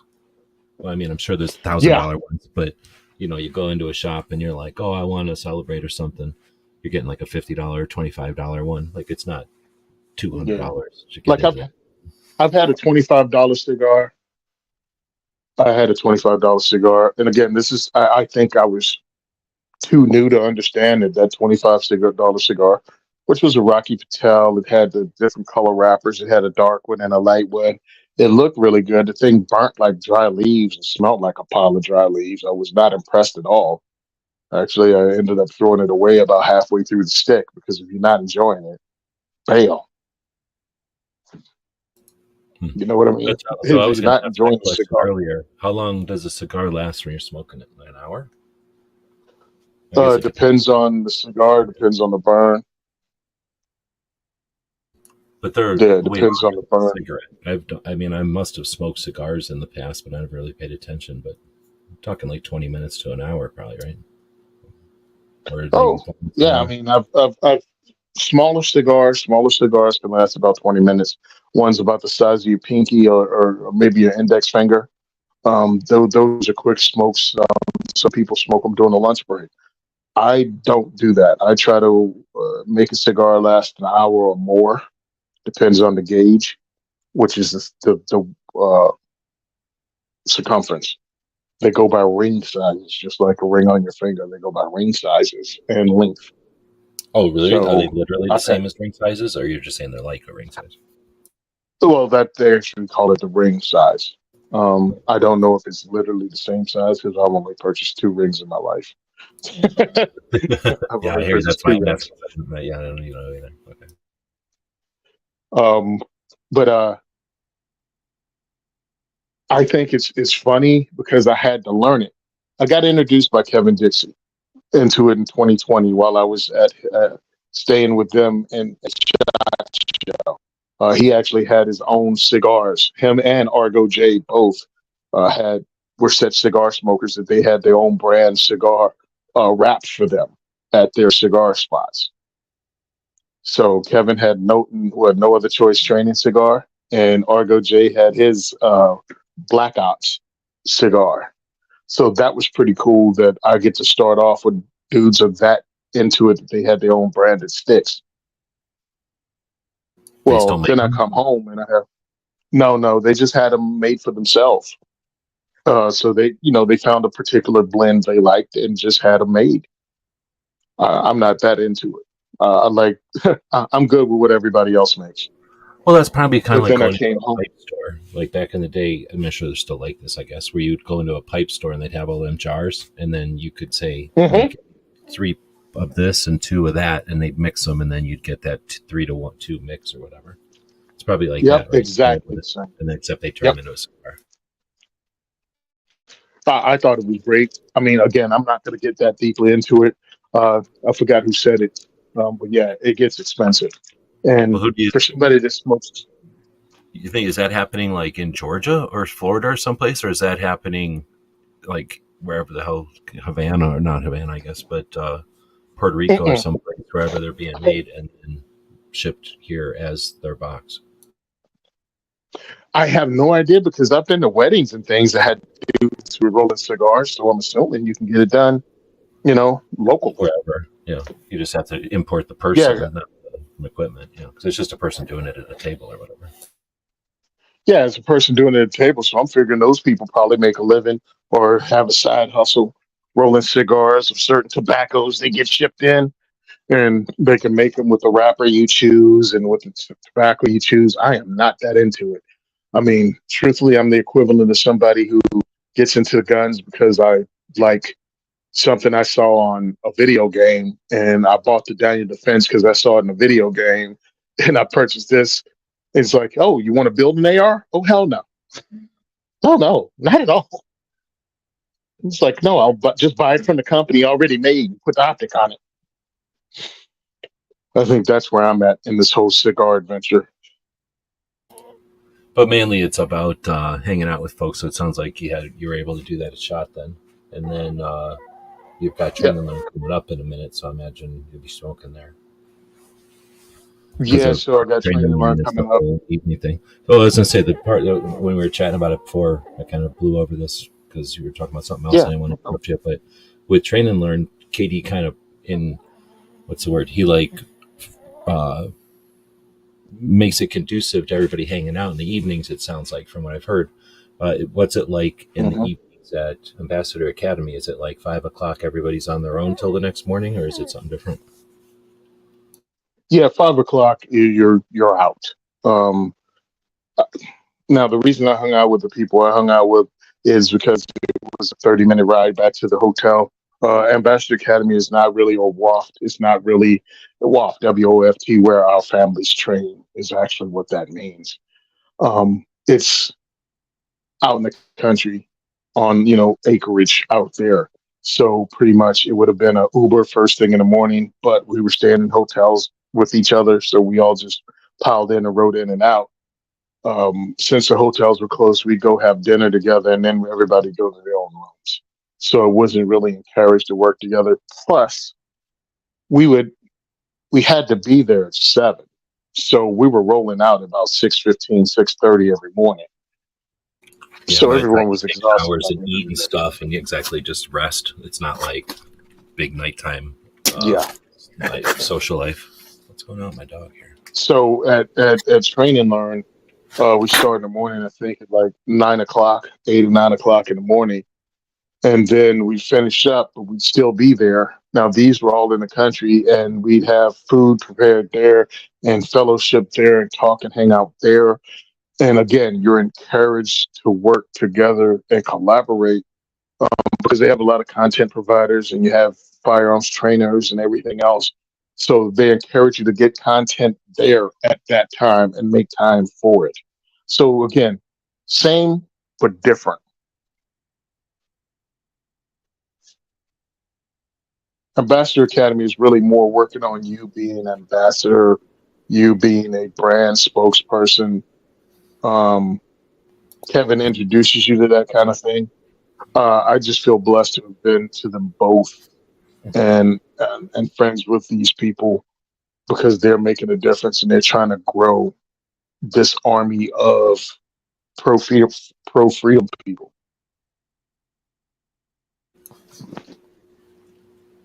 What am I not asking you about any of these things? Well, you've been to essentially 4 things since last time we talked. SHOT Show, your train and learn yesterday, no, day before yesterday, Mm. and Great Outdoors Show, and then now Ambassador Academy. Mhm. That's a lot of stuff. So anything if I'm forgetting, we're already Yeah, getting 2 hours, so I don't keep you all it's a lot afternoon. of stuff, bro. Yeah. But is there anything major that you'd want to chat Yeah. about? That Okay. In my Let me see. Let me think. Because yeah, I'm still a little punch drunk from coming back from the Ambassador Academy and then launching directly into doing a diversity shoot, which I still have to come up with dates, and I'm incorporating 2 new ranges into the diversity shoot. Oh, don't let me forget about my Patreon. All right. So just don't let me forget about it. okay. Um, I definitely 100% think it's worth going to the Great American Outdoor Show if you were within 4 hours of Harrisburg, PA. Even a little bit further if you want to go up, because it's a 9 day show. If NRA is at the other side of the country and you live on the East Coast within 4 hours of Harrisburg, go to Harrisburg. They have a lot of firearms manufacturers there, a lot of stuff there, and you can walk around the show. They have hunting there, they have camping there. Almost every aspect of outdoor life is at that Harrisburg 9 day show. Hotels aren't expensive. Definitely worth going to. I'd suggest to go to that as like the first show of the season if you want to go check stuff out, especially new stuff. Because a lot of us are gun guys, and I wasn't aware of that. Going to a gun show, you're not going to see the newest stuff. But when you go where the firearms manufacturers go, you're going to see their new stuff, because that's where they debuted the actual SIG debuted the P365 at the Harrisburg show, not at SHOT. They didn't debut it at SHOT, and they didn't debut it at NRA. They debuted it at the Harrisburg show, so it's 100% worth going to. Ambassador Academy, I think if you're going to be an advocate, both Ambassador Academy and Train and Learn are good to go to. If you're going to be a content creator, is definitely Train and Learn is the most bang for your buck, because it gets you to network with other content creators that you can collaborate with, and it gets you a toe in the industry talking to the manufacturers in this industry. So I think that is more in line with that. But if you're definitely planning on being an advocate, um, both of those are worth going to. I can't even tell you one's better than the other one. One's way more expensive than the other one, but you get a lot more out of it if you get in early to Train and Learn. It allows you to network, and other people in advocacy, and I think that gives you a heads up and a step up, because organically, I started out in Jersey with my advocacy because I was ticked off about what was happening here. And because of podcasts, I was able to meet others. And then by the time I got to meet them physically, I'd already had habits, had things that I was doing. So when I met them, and I was able to take corrective actions. I don't think I wasted a lot of time, but I did waste time. And I felt if I would have ran into Kevin Dixie and was able to go there, I would have been able to network there. And Ambassador Academy would have got me a jump on that. So it would have put me ahead. It's like a graduate school. Yep. Great American Outdoor Show is definitely worth going to in 2025 if you want to plan it. Not a lot to see out in Harrisburg. At least I don't think so. They got Hershey, Pennsylvania right there if you want to take a tour of the Hershey plant. But as a gun dude, I think they have some music. Oh, President Trump was there too, which was annoying as hell, because of how it went. It was pretty much a day that was shot to crap, because the president was there and he was speaking, so no one was allowed to bring anything into the venue. So thereby, nobody purchased anything from the show, and the traffic was down at the show. So there weren't many people there, but that allowed me to go and talk to Henry about their new lever action that takes AR mags. That was cool. It allowed me to go talk to Walther because we had time, and I was able to have discussions with them about trying to get some of their stuff at our diversity shoots. So it created a good thing, and I was able to hang out with my guys from Tactical Life, which is a firearms company, and they build these ARs that break down, and you can put them in a bag. Like they break down really small. they were there. But it kind of sucked when they started piping the music in from the, I guess, pre-show for Trump, and they had the music blasting to almost nightclub levels for like two of this guy's songs, and then they started pumping the president's speech through the hall, and everybody just packed up and left because there was no customers. It just gets weird when the president shows up because, security wise.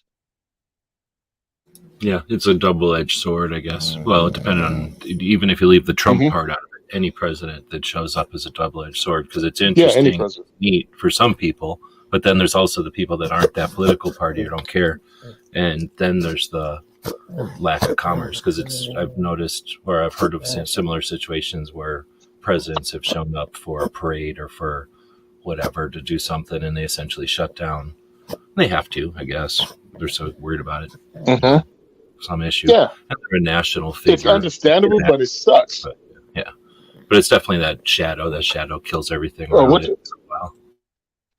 The good part is the lady tell me? At the end of it, they can say after, like, and this is where the president was, and then there's a little bit of extra, interest because, oh yeah, wow, the president was here that one time. Some little bit of extra. Well, what I was told was this one company I was dealing with says on, I forgot what day the president was there. Maybe it was a Friday. They say on Fridays they do like thousands of dollars worth of business. And that Friday they did $600 worth. It's like, yeah, it's really going to be hard to make up thousands of dollars. Yeah, because it's not like every day they're making thousands. They depend on the weekends to justify the whole rest of it, probably. So they get a pretty big bite that might be profit for the whole thing or not, like even if they break even or not. Yeah, because you have 9 days and 2 entire weekends. So I think it cracks open like a Thursday, Friday, Saturday, Sunday, then the whole next week, Friday, Saturday, Sunday, and then it ends that Sunday. So it's like, those weekends is when the money comes in. They said a lot of people promised they'd be back the next day after they saw the president. Plus, they also had concerts. I just find it funny that you're out at the Pennsylvania Farm Complex, because that's what the official name of where it's held at. And they're blasting country music. It's country. And then you go to the NRA and it's country. And they go, yeah, we welcome all people. No, you don't. No, you don't. There's nothing about this that is welcoming to all people. You have the majority of the people that you want to cater to. And that's it. And the funny part is, you don't listen to anybody else because all white people don't listen to country music. But it's like this I don't like it at all. And it's that's what I'm saying. I'm like, because it's either tone deaf or it's playing into what the other side, what's the word, like stereotypes gun owners has. Yeah. Mm-hmm. It's like, dude, what the frig? I'm like, it was bad. I mean, they were blasting the music so badly. If you go back through my feed, you can pull it up. I didn't bull crap. I just started a live or video recording, and you can barely hear me with the phone in front of my face. And I said it was a fail. It's a public relations fail. One of the ladies I was one of the ladies at the academy, she was former NRA, and they are tone deaf when it comes to bringing others in that don't fit the stereotype that the NRA allowed itself to be painted into, in my opinion. All gun owners, not country, western, big buckled, cowboy hat wearing white people. I'm like, but it seems like the NRA, what was that? They could just not play music because, like you said, it's unnecessary. Plus, when it's so loud that you can't even do business over it, then just have a conversation over it. They've never done that before. They've never done that as far as I've known. Excuse me, hold on. I'm starting to sound like people that just came into something. In the Frig, what year is it? In the 9 years I've gone to the Great American Outdoor Show, they've never pumped music through it. This was the first time I'm aware of that it happened. And I'm like, what are you doing? And then the venues they host the NRA at, I get it, but does it have to be so overwhelmingly country with the fringe of it? You know, even the concerts they put on are all country music concerts at every That NRA makes sense. annual meeting. That Like every makes sense. freaking one of them. I mean, I guess the thing it could be that if they made it heavy metal, would anyone even go? And if they made it anything else, would anyone even go? If it was classical, would anyone go? If it was rap or something, would anyone go? If it was Well, they were in techno, Atlanta. would anyone go? They were in Atlanta, No, that's true. which They can has always one of the go with largest black whatever. populations. Yeah, whatever Yeah. the music of the town is. That makes Uh, sense. Because each town has a different music. so, and let's go ahead and be real. I'm not going to a concert anyway, and I'm not going to anyone's concert, but I'm just going, hey, if you're talking about catering and welcoming different people, you have in no way encouraged different people to go. And it doesn't even have to be big venue stuff. If you're going to do outside entertainment, bring in, you can have smaller venues with different things in it. You can have a jazz venue. I mean, if you're going to put entertainment on outside of NRA, you know what I mean? If you're going to put entertainment on, why does it always have to be the same country music stuff? It doesn't really seem. It seems you're only welcoming people if they enjoy the exact same things that you do. Pretty sure Shot Show said the same thing, right? I didn't listen. I didn't pay attention because it was no interest at all. But again, maybe it has something to do with the only people that want to show up are country people to a concert. I don't. I have no clue. But somebody's asking I have about no t-shirts. clue. Where do you got t-shirts now? Or do you got t-shirts out there now? I don't know unless you can reach them on the link. I don't even think I have the link up on the website anymore.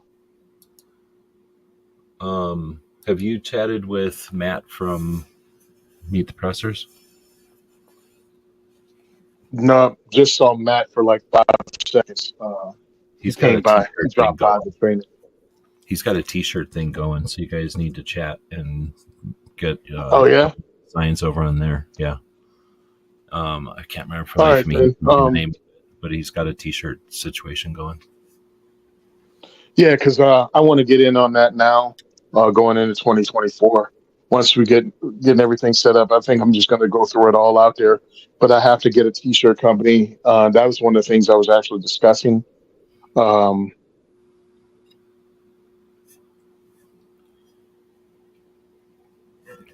So the answer is stay what the tuned. hell?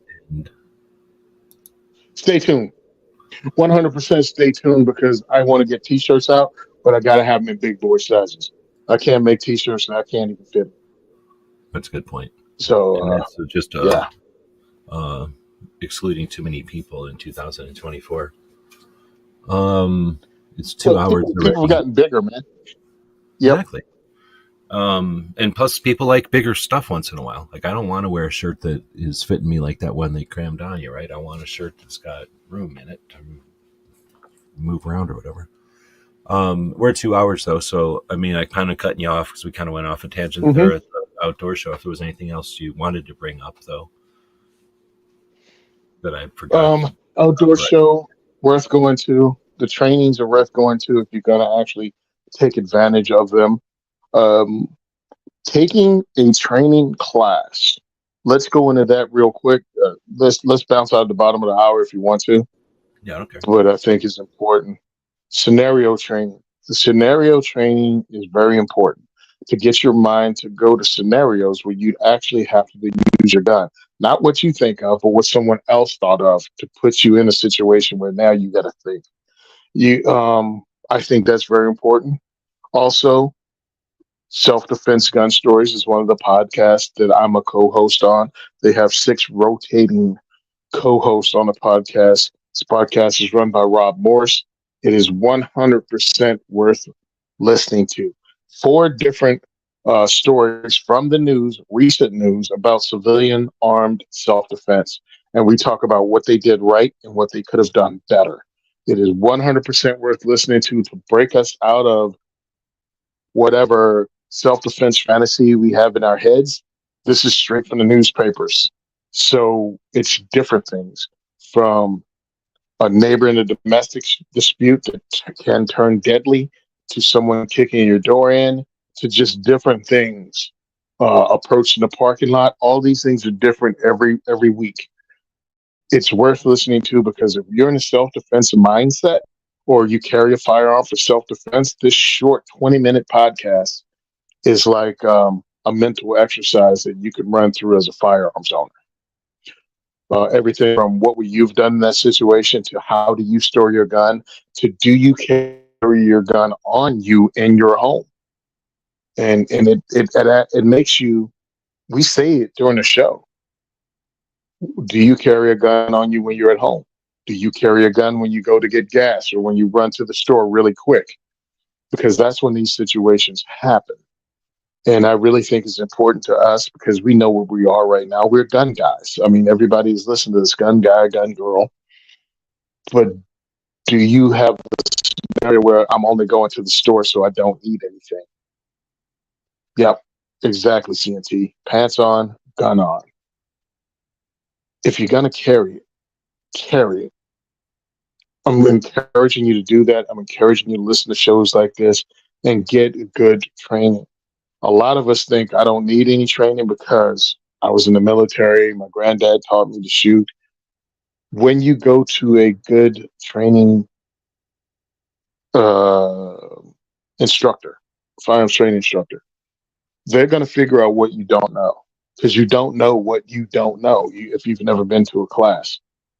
I thought I knew what handgun training was from my time in the Marine Corps. I'll say right now, the worst training I ever received on using a handgun was from the United States Marine Corps. The worst training I ever received on handguns was the Marine Corps. So please go ahead and get some real training. You don't have to go to a celebrity trainer that's like, $2,000 for a weekend. You can go to your local range and get trained there.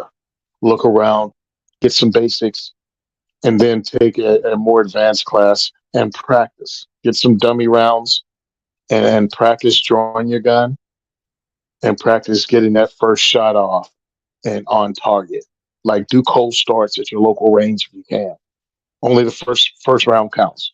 Everything after that, just to say, it doesn't count as much, because you may only get one shot. So work on drawing that firearm and getting that round on target.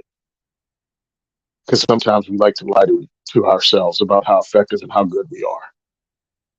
And under a timer, under someone else's watchful eye, and not doing your favorite gun fu exercise.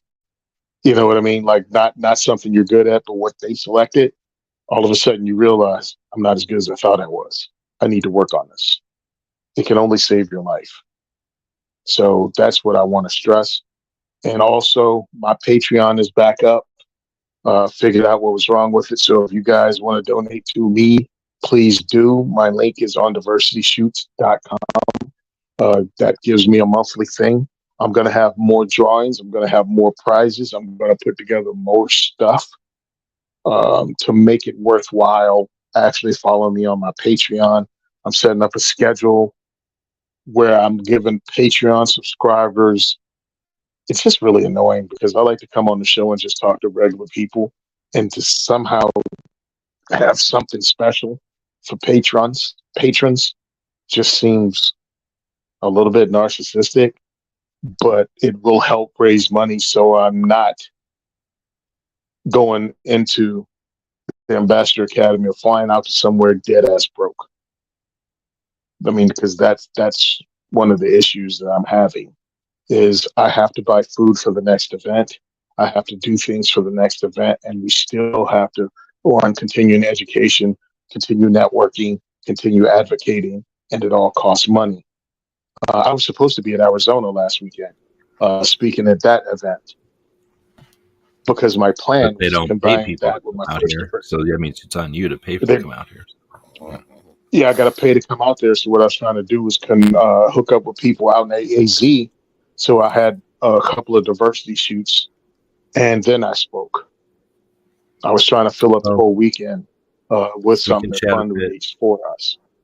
We can chat a bit about it, but you could have a thing on your Patreon for, I don't know, let's just say a number for gun shops to participate, to help support the diversity shoots. And then at that level, you put a page on the website that says, here's the gun shops that support us. And it doesn't necessarily have to be the ones that you shoot at exclusively. It could be any gun shop that likes the concept. And that gets you a step closer to getting out to them, gives you maybe some destinations to get out to. You know what I mean? Then, but it gives you more another thing to give a Patreon that's a tangible thing. You got a link to them on your website now. Mm-hmm. Do stuff like that. Yep. Yep. We'll do that. All right, man. Yeah, that was what I wanted to get out. I just want guys to train and be safe and protect their families like we all think we were going to. I certainly understand that. Going to training Oh, seems like kind of like drinking water or something. You do it and then you're like refreshed and you're like, why? It's such a simple thing. Why don't everybody do this? So you want to, mm-hmm. get the word out there. And then I think, Encourage just from them. my experience, I'm assuming a bunch of people are rolling their eyes and going, of course, you just got done. Of course, you're going to advocate for it. But that's the thing. Mm-hmm. There is, imagine going swimming, right? Last time you went swimming, you're like, whatever. I don't know what your attitude is about going swimming, but whatever it is, you probably had other things on your mind. You finally hit the water. You come up and you're like, okay, now I remember why I like going swimming. Like boom, once you're actually in contact with Mm-hmm. water and you're doing that thing, and it's sort of like that. And there's other experiences out there, but I appreciate that, and that's one of the reasons I thought it's good to chat with you. And I'm glad we had a chance to chat now, because pretty soon you're going to be doing train and learn and other stuff, and this will all be Yep. a part of the blur. We had a couple more Yeah, questions. man. So I'm hoping. Yeah, go ahead, please. Let's rock and roll, baby. Finish your thought there. So I'm gonna be talking to a couple people. I'm trying to get to travel this year and do a series of diversity shoots, not in Jersey. So getting my feet under me, we get the funding going because the things have to. I do not expect when I go on tour, those diversity shoots are going to pay for themselves. So the funding has to come before to be there for the diversity shoots. Pretty much, they're going to be a money loss, but they're going to be putting the face on it and allowing people to see that you can do the same thing here. You don't have to call it the diversity shoot, but you can put on events introducing people to firearms and advocacy in your town, in your city. And I'm willing to go to those towns and cities. I met a guy from Kansas named Mario, who's a barber there in Kansas City. But there's others in Kansas City that would like to be put this on. And Kansas City is only like 4 hours away from Omaha, where I hosted in Nebraska a couple of years ago. And that was very successful. We did 3 events in one day. I'm like 100% ready to throw down like that again. That's also why I want to get in better shape, because that does take a lot out of you. Doing the 3 diversity shoots in one day. But I want to be successful. I want to take this thing to other states. I want to encourage people to get involved on their local level, because nothing's more grassroots than this. Nothing's more grassroots than starting something at your local range.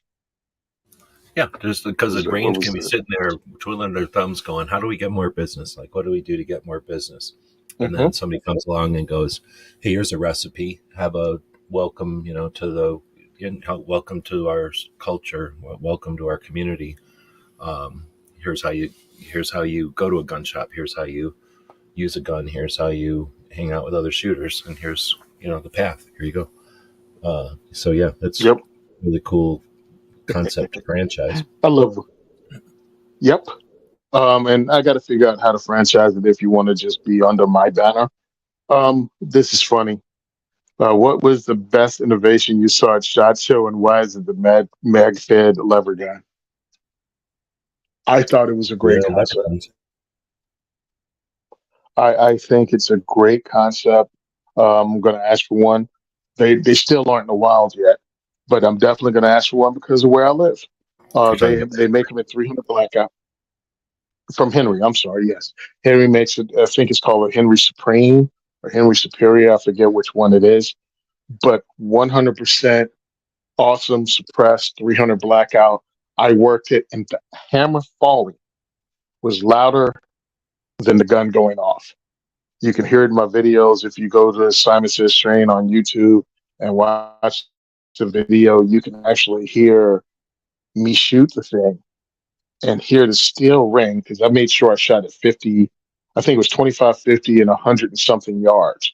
And I just kept shooting further and further out. And it was louder than the gun going off. But for me, and for people that live in states like New York, California, here, Maryland, Delaware, now Illinois, where they have assault weapons ban, this gun is awesome because it's a lever action. It's a short throw lever because in a lever action, when you cock it, in a regular lever action that takes a tube-fed magazine, you really have to throw all the way to the end of the action, and it's further than most people think to throw that, or you're going to short stroke it and it won't pick up the next shell. Well, with a magazine fed, you can only throw it to 90 degrees or less before it'll hit the magazine. Well, that's all it takes to pick up the 223. So it's almost like a lever action that they use in cowboy action shooting that's had an action job on it. So it's really fast to shoot. As long as you just go to the stop, you're going to go straight to the magazine. It's going to stop before it hits the magazine, pick up the next round, and you're firing already. That safety is ambidextrous. It's set up just like a regular friggin' lever. And if they come up with the furniture with the, what's it, M-lock, you'll be able to put your little flashlight and your sling.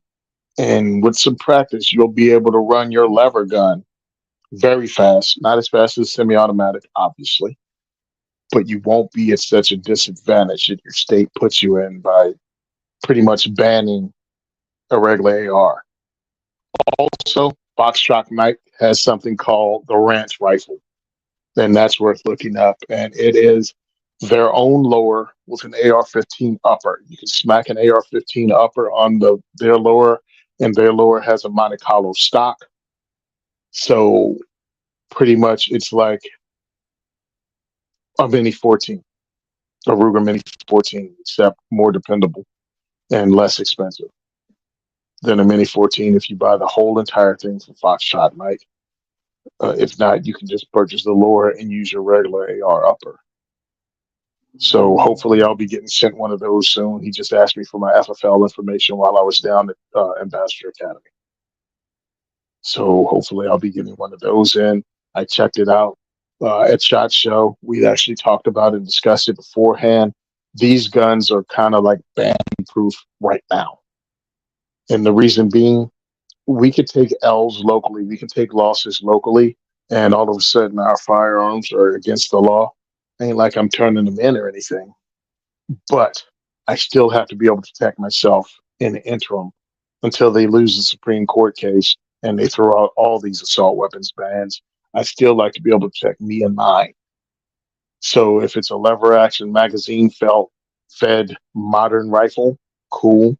If it's one that uses a Monte Carlo stock and doesn't have any of the evil features and it complies with their stupid rules, but I still have a semi-automatic mag-fed rifle, even better. We have to do what we have to do when we're behind enemy lines to survive the stupid attack on our rights. But instead of just taking it, we need to fight back, and that's why I encourage people to become activists. So that was talking about the mag-fed lever gun, but is that your favorite best invention, or was that what you'd pick as best innovation at SHOT Show this year? That was a big thing at SHOT Show. Everybody was coming out with lever action. Smith came out with one. Arrow Precision and Stag Arms worked together and developed a lever action, but these were traditional. That magazine fed, I think, has a bigger impact on people like us, along with the Ranch Rifle, which I don't think it debuted at SHOT, but I think it's something that's out there, and I think it's worth looking at. A lot of the other things at shot is not innovative, but the door was opened by Staccato. And then last year, I think, what was the name of it? Springfield Armory came out with the Prodigy at like half the price of a Staccato. And now Gerson and TSOS have come out with their own version of a double stack 2011 at like half the price of a Prodigy. So for $1,000 or less, you're able to get one of these double stack 2011s. And I think that's a great thing. Also, a company called Military Armament Corporation, same name as the old Mac that made Mac 10s, Mac 11s. Somebody purchased their name. One of the people, the importer of T-Sauce, actually purchased that name, and they upgraded the T-Sauce that are being made in Turkey with better coatings, better fit and finish, and they're importing them into America under the Mac name and Mac logo. And I think that's going to be something freaking awesome. They importing old school SOCOM Delta Force like 1911 and 45 ACP. Like they've copied a SOCOM like 1911 from, I think, like the early 90s, like what they would have used in Panama. They made a copy of that in 45 ACP. I'm really excited about that. They also made a double stack like the Prodigy, like the Staccato. And they also have a Benelli clone, just like the one the Marine Corps makes called the Breacher, and a couple of more with different stock configurations on it. And I'm hearing they're really, really dependable, and they're in the $600 range. So I think it's innovation and other companies cloning the trends. And they're making really good clones, to roll back to the conversation we had earlier, because it's easier to make quality guns now than ever before with CNC and computer assistance. And this particular company, Mac and TSOS, actually has their American quality control guy living in Turkey. So he checks the guns out when they come off the line, so you're not getting garbage here. That's something they did a little different to make sure they have better guns coming into the country, because the quality control is done before it leaves the plant there. Well, my answer to that one for innovation is, what is it? We Tactical made a little AR, and then they're making a little AK now. It's a scaled down AK. And then Why were they there? Yeah, they're rebranded. Were they there? Yeah, at SHOT Show. Yeah, they're downstairs. I did not see them. I went. Well, I went to where they were. I went there. Well, they were We Tactical, and then they were something else, and now they're called Mountain Billy Gun something. I think Gun Club or Gun something. So like I went looking for them. Yeah, dude. Couldn't find them. Close. But it's basically the same gun. They've just maybe made a couple of improvements, I think. I might have done a video. I haven't posted it yet. And then, I didn't know that, right? Yeah. And then, like I said, I asked them. Actually, I was sitting there, went by and grabbed some patches the first time I seen them. And I was like, okay, I'll come by and do a video, because they were super busy. Came by later, and they also were near a robot dog. And the robot dog was being cool, and it was interacting with regular dogs that were walking by. So I was leaving that thing. I was watching the robot dog for a while. I was walking away from there, and I happened to be walking by We Tactical, or they're called Mountain Billy Gun Club, or whatever they're called. And I was walking past them, and I go, oh, I'm going to film this video. So I'm filming the video, and as I move the camera over, Gizzard's standing there, Gizzard Gary. So I'm like, oh, Gizzard's standing here. Mm-hmm. So I said something to Gizzard, and I go, or I said, hey, what's the best thing you've seen at SHOT Show? And he goes, something. And I go, oh, I should have said this. And then like that made the guy who was holding the thing, their AR, go, oh no, you should see this. Do you like AKs? And I was like, what? So I didn't even know about that thing. I wouldn't have even seen it, because I was about to walk away, if Gizzard wasn't there to make me say something to Gizzard that made that guy react and talk about the AKs. So I would have almost missed it. Luckily, Gizzard was standing there. But anyway, it's, you know how crazy it was, dude? I know where it was. It was same place as last year. Son of a biscuit.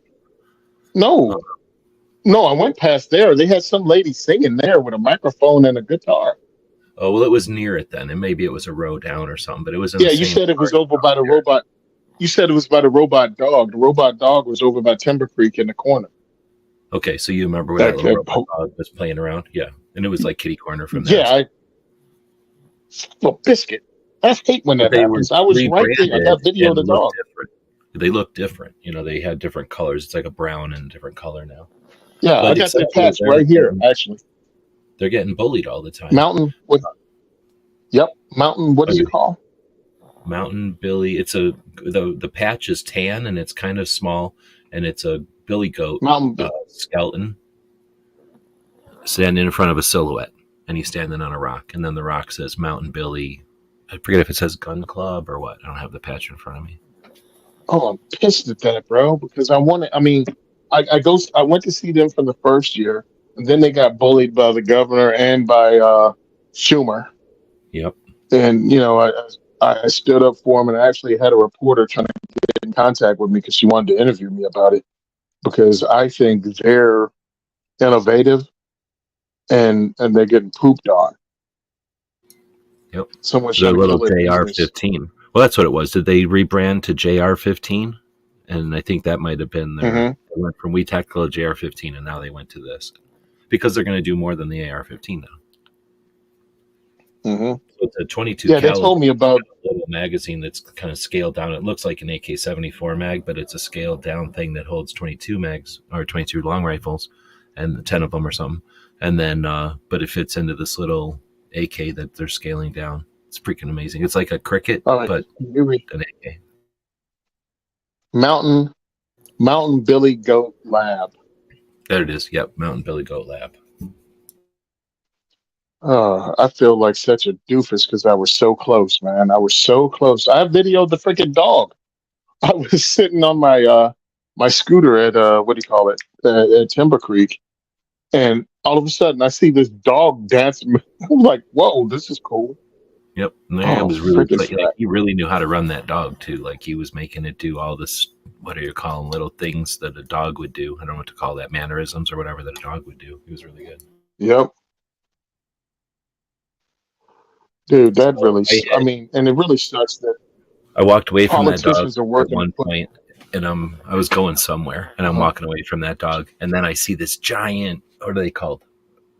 Saint Bernards? Is that the one that used to have like on the cartoons that have the rum under in that Mhm. barrel under their collar? It was one of them kind of dogs, a giant one, right? And I'm as a service dog, so I go, hey, do you want to see your dog play with a robot dog? And the guy goes, what now? And I go, there's a guy over there with a robot dog, and when a regular dog walks past him, he plays with the dog, with the robot dog. And he goes, where now? And he's like, take me over there now. So we go over there, and I walk about halfway across the downstairs to get this guy, video of that dog playing. But the thing is, he's got this giant dog, right? Big giant dog. And that little robot dog wasn't that big, but it was totally scared of that little robot dog. I think it was freaked out by it. Scared, That's because it was freaky. Oh, dude, this is great. They're now putting this out as a lightweight 22 instead of a kid's gun. Nice. So that's an effective Smart. rebrand, hopefully. Yeah. Oh, dude, I can't wait to freaking. I got to contact these people because I think it's awesome what they were doing. I've interviewed them twice, and I think it's horrible because these politicians just target them because they can make them look They bad can. easily without ever speaking to them. And every time they're successful at that, it's also in teaching the antis that they can take away from us, that they can separate us that way, that they can divide and separate from. And when we should be the other way. We should be like, every time they go near us, doesn't even matter if you care about this We thing. just Yeah, we stand every time they go near us, we just make this company the most successful sons of guns ever. Yeah, that's the other way to do it, right? Like everyone buys one. we would do it. if it was Just everybody buys one. Woods is asking how much less recoil power is a 20 than a 12. I think there's negligible. I think it's 8 less pellets. So it's, I don't know. Do you have a different answer? Okay.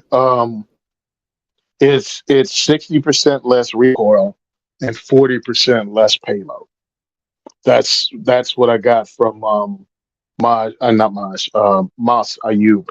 That's how he broke it down. So Okay. 20 gauge is definitely worth it. Yeah. Yeah, so it's so much less on the abuse on your shoulder and very little less power. And I think same thing from Asada, a video back in the day, like a long time ago. Moss did a video where he's like, might as well just use a 20, and here's why. And it was like 8 pellets less, and that's what sold me, because I don't care about a 20 gauge recoil, Legit. or a 12 gauge recoil, but the 8 less. And I really hate the size of shotgun shells. So when he sold me as soon as he's like, there's only 8 less pellets, and essentially it's not a huge difference in size, but it is a difference in size. The guns are lighter. So I'm like, oh yeah, if I can carry around a lighter Guns gun. are lighter, more youth model, and from my point of view, and I'll go ahead and put it out there because a lot of people don't. The Youth Link stock is more conducive to modern CQB use of a shotgun. Yeah, everybody who's doing a CQB takes them off and puts on a youth stock or some fancy version of youth stock. Yeah, of adjustable stock. But yeah, it's Youth Star Link, and it's easier to find a Youth 20 gauge. Put a tube extension on it. Have 8 shots of 20 gauge, and you can run through quickly. 20 gauge takes up less weight, takes up less room, and is almost as effective as 12, especially at in the house distances. So he's obviously trying to bring Clover into the chat. Are 10 gauges still a thing? Does anyone still make a 10 gauge?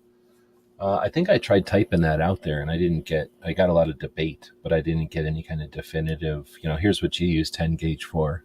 I would assume turkey and maybe shoot duck, but I know shooting turkey, if you're not near turkey, you're going to want something that can... waterfowl, and I'm sitting there looking gauge like... Go ahead.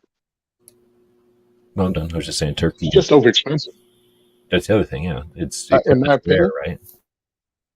Yeah, 10 gauge is like 10 millimeter. A whole bunch of people say they're into it, but you can't find anybody that actually uses it. Maybe something like Alaska that I'm not thinking of, like a reindeer or some big ass moose. Like the moose are probably bigger in Alaska. Maybe you need it for like a slug out of a 10 gauge for a moose, or maybe them bears. I have no idea, but nothing down here. No, in those places. Yeah, in those places they got rifle hunting. Only down here where we're more populated, densely populated, do we restrict people to shotguns in those situations.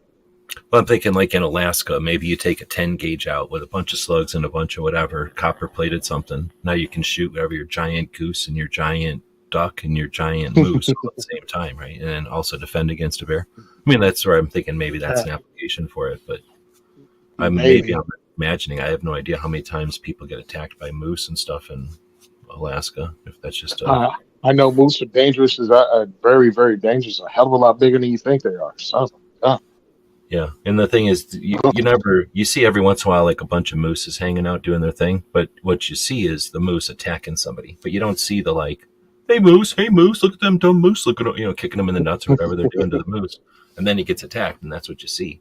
So I don't know if it's if we're just getting a bunch of dumbass tourists that don't understand that it is not Bullwinkle. Yeah, exactly. It is not Bullwinkle. This is not yours. They could care less if you stand next to it. Sometimes. Yeah, this is a moose, especially when they're what they call it in the rut. I think that's what they eat. When it's time for them to get busy, they're real aggressive against everything and anything. Yep, super territorial, and then plus they're just bored, so they'll just run over to you and see what you do. And then here comes Sue Ann and Larry with the damn camera phone because they want to get something for their freaking Instagram. Put you on the Facebooks. My grandkids are going to love this. Your grandkids don't want to see grandpa getting trampled by a moose. I met a guy maybe 3 years ago now at SHOT, except at the surplus store convention that happens, or the surplus store show that happens right before SHOT. I met this guy there that's out of Texas. And sells bags and pouches and stuff. He's an Army, but military guy, and does like a bunch of military style backpacks and pouches and stuff. So anyway, chatted with him and started following on Instagram. And about 60% of their Instagram is that kind of stuff. Like, you shouldn't be walking up. And then some kid goes flying from a moose, poking at them or whatever you call it when a moose picks you up and throws you with its antlers. Yeah. What do you call it? A bad day. There's nothing good about that. Like, it's going to hurt getting hit by the moose, and it's going to hurt coming down. And if you fall on something, that's going to hurt. You know, if it's a tree or a fence or something, all that's hurting. And by the way, it ain't like it's going to happen 20 minutes from the hospital. You're in the middle of nowhere. Now you got to extradite yourself and take that hour, 2 hour, 3 hour ride or a limp to whatever ride you have to get out of there. 500 asked a good question. Why do they make so many versions of the same gun, like all the AKs or ARs? Essentially, it's just because they've had a long run, and the AK side of it is the Soviet Union told what do they call it?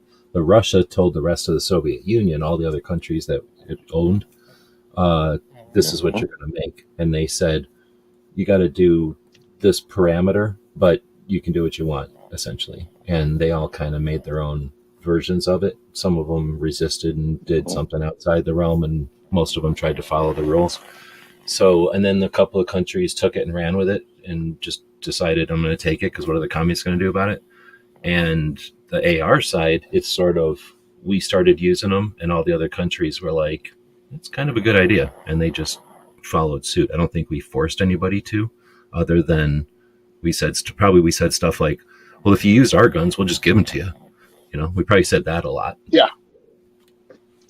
Yeah, I think that was it. We spend money making our own guns, or we could just take yours for free. Okay, we'll take yours for free. Thanks. And that gave us an excuse to make more. So we made more and did the same thing and then did more. Military industrial complex at work, baby. Yeah. Twisting arms, making sales. But then also you throw on top of this, after, because mil spec was a big thing, right? Mil spec was a big thing until the 2000s. Oh, mil spec ARs. So you had a certain build. You had the initial Vietnam era 1960s AR. Then you had the A2 that the Marine Corps came, so people started making them like that. And then there was the dissipator. I mean, there was only like the regular AR with the freaking handguard and everything else. But then after everything broke out, after the assault weapons ban ended, the global war on terror started. And that's when things started changing and shaping up. And then these guns started being used in 3-gun, and you started getting rails. And that's where it just became variety after variety after variety of AR-15, because the commercial market was driving it, not the military. I mean, they were just making sales with this stuff. So that's even in the military, it was like you say, there was one, and then there was a couple, and then it was like, well, 3 different versions, and now you can start swapping parts, and that's going to happen.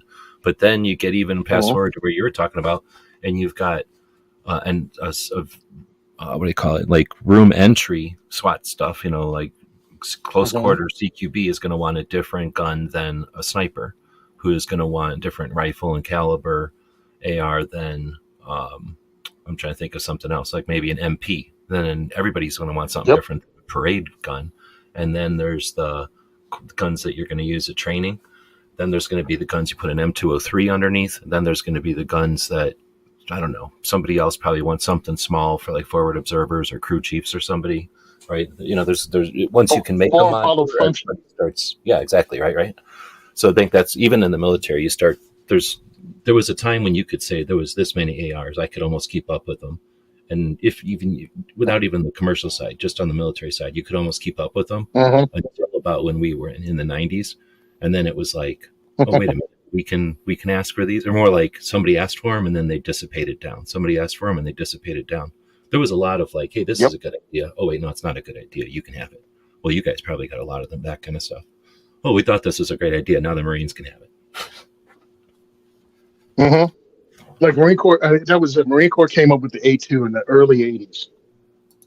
And then it was like, they had the M16, what do they call it? The 605, Colt 605, but they tried to give a 16-inch barrel. It ended up being a 15.5-inch barrel. What happened, Special Forces of Vietnam wanted a shorter rifle.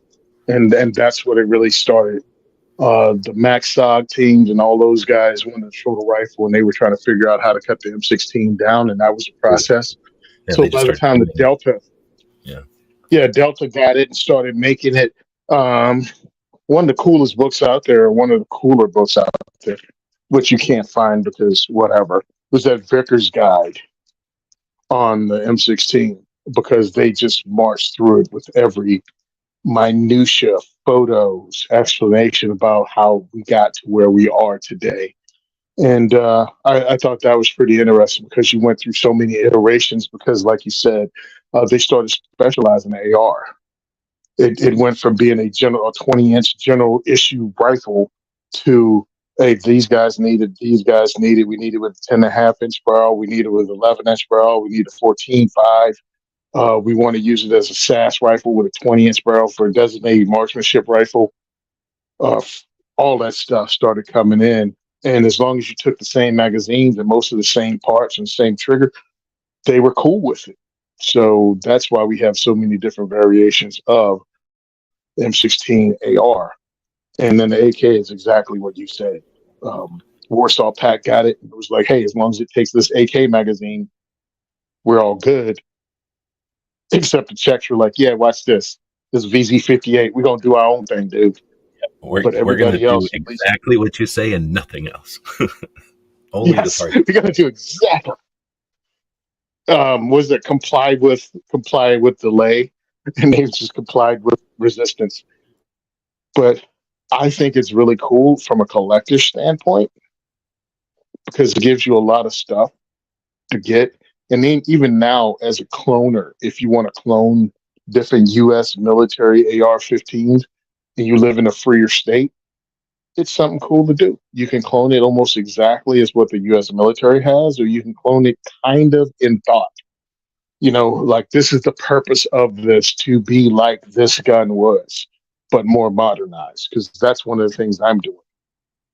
I have a M16 barrel with a rifle length gas system that's 15.5 inches with a 1 and 12 inch. It's straight up Vietnam era upper. And what they tried to do, Colt tried to do in house, was make that rifle with a polymer lower in like 1971, 1972. But the polymers weren't that great. Well, I'm going to put it together with the lower from KE Arms. It's modern, and kind of do a, what do you call it, anachronistic version of the same rifle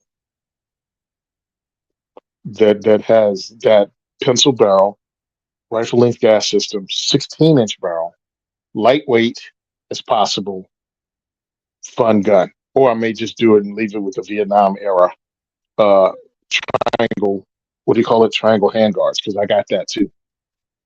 I got the whole thing to build a Vietnam era upper, but I'm going to have to pin and weld a freaking muzzle device on it because it's 15.5 inches, not 16. I'm just watching this new, I don't remember if it's brand new, but a new-ish King Kong movie. Have you seen the one with Samuel L. Jackson in there? And it's like the Vietnam era King Kong movie. Yeah, I never saw it, but yeah. Well, I didn't know it was era. It was? Yeah, that's the cool part about it. I mean, I've seen it, I guess, before, but I forgot about this part of it. But yeah, it's supposed to take place during the Vietnam War, essentially. So Samuel L. Jackson is like the kind of guy from Apocalypse Now. He's like, he's a Huey.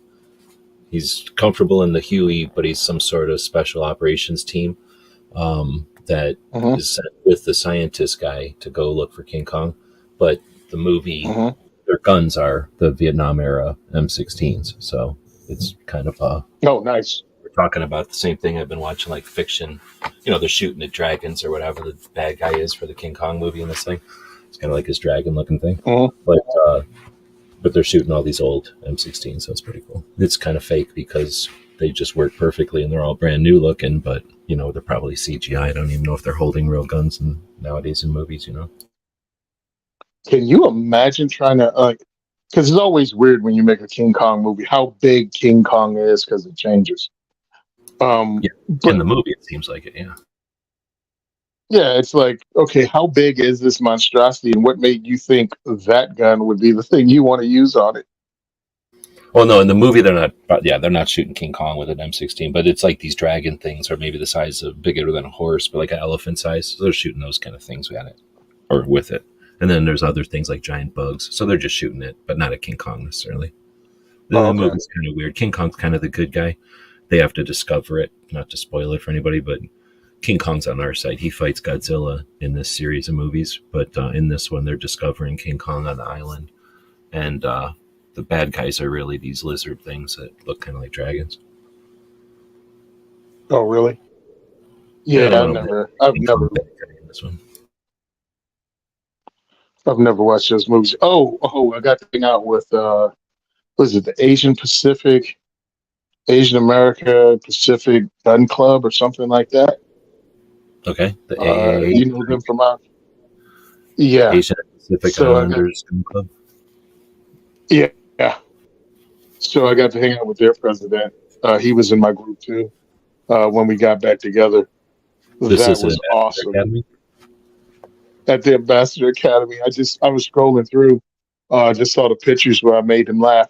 Dude, I was making him laugh the entire event from busting his chops. I'll go ahead and put it out there. We had a reporter from a news outlet that was left leaning news outlet. Uh, they vetted her as in saying that she seems to do fair coverage, and they put her with our group, my group, and they were like, okay, don't curse, don't do this, don't do that, and be a good example. So of course, day one we go into CQB, and I transform into Samuel L. Jackson and just start cursing up a storm doing my thing. It's like, yeah, don't curse in front of the reporter so she doesn't have a bad opinion of us. Okay. Then you put me in a situation where I just curse like a sailor. And that sucked. But it wasn't bad. She was a 25-year-old girl from Jersey. You know, she was born in Queens, but she grew up here, like less than 5 miles from where I live right now. So she didn't put her hands over her ears and go, oh my goodness, my virgin ears. Did she So participate in I the thing, said, or was she just observing it like an audit, yep. or was she like a participant? Nope. She participated in CQB and learned that she has a lot to learn because she's such a nice young lady that was taught to be nice that she couldn't project a voice. Like she was trying to be reasonable with people that were playing homeless people that were being aggressive with her. And it's like, yo, you got to change up. You have to change up. You're not in Princeton anymore, honey. Yeah, I live outside of Trenton. She lives in Princeton. What you think to be, since they're so close together, they wouldn't be that different. Hugely different, and it showed. But she was there, and it was interesting having a member of, as she said, the fake news. She was like, "Yeah, I'm a member of the fake news." So having a member of the press there was really different, and she was willing to participate, get her hands dirty, and try new things. And then at the end of the day, because she only had one day, she did it on her own dime. She was like, it's not an assignment. I heard about it. Somebody told me about it, and I'm willing to come down and spend my own money, fly down to Florida and participate. Because she took vacation for a ski trip, but made the first day of her vacation come into Ambassador Academy Like water because skiing, she or wanted to go spend into that. some mountain somewhere? No, mountain snow skiing. So Oh, she okay. flew back out. So that's Yeah, definitely she a flew bigger from DC. expense. Yeah, she flew from DC to Florida to participate in one day of the Ambassador Academy. And she'd already taken a medical class, so instead of sending her to medical class with us, she went to the range and they introduced her to firearms. And by the end of the day, she was firing full auto MP5s. And then when they cut us You loose, we went to Did you dinner have with her. enough time with her to find out? Oh, if you ate dinner with her, did you have enough time to find out then if she changed her mind, or if she had what kind of impression she had then? She said she was really impressed by it. It was fun. She shot really, really well. Actually, I think she took her target home with her. Um, she wasn't really anti, but she was like, because she lives in DC. So she can't carry a firearm anyway with the regulations they have there. And so many of the places her as a reporter or journalist would go, she can't get in with a firearm. But she's a realist, and she realizes that she's kind of in danger in Washington, and maybe she's willing to look. And I think she made a smart move by going to Ambassador Academy. Whoever Okay, so it suggested sounds did a like really good she job. was curious and used her credential to be able to participate, to stick her toe in the water, but not so much like I want to just Yeah, confirm my biases and then leave because I just need to confirm my biases and leave. I don't need to be there for 3 days. yeah. Okay. So I made sure I would her stay near her and talk to her because I wanted to know what it's about, and I also wanted to talk. And I told her about the diversity shoots, and since her parents still live in Princeton, she's Jersey based. I was like, send your parents to one of my events. They're going to be one every 2 weeks in Jersey. And she gave me her cell phone number and everything. So I texted her, asked her how she was doing, how she enjoyed the event, because I want to keep that line of communication open if we can, to get her to bring her parents to one of our events. I mean, truthfully, she doesn't have to bring her parents, but I think, like most people, they're afraid to send their loved ones to a gun event. Um, but I would love to have people come by because she said her parents are more conservative than she is. And I'm like, send mom and dad to the event. They can bring you later. But I think they're going to find out that they like what we do because I don't try to preach them using, you need a gun. No, this is a thing. This is an amazing option. And this is also a civil right. And maybe it'll get her to own a firearm eventually, even in DC. Maybe it get her to be more ungovernable. Maybe it gets her to stand up when they have or at least be more middle of the road as a journalist when it comes to firearms topics on her news program.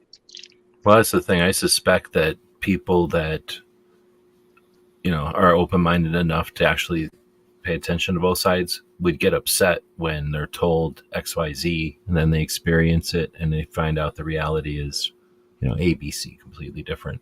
1, 2, 3, totally different than what they were told.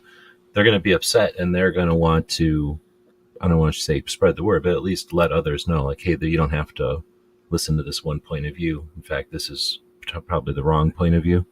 This isn't so controversial Well, or cut and dry as they're making it sound. As a lady, as a woman that's on that side, as intelligent as she is, and that has been on CNN and other shows, she might, and this is why I talk to people and go, you can't throw every baby out with the bathwater.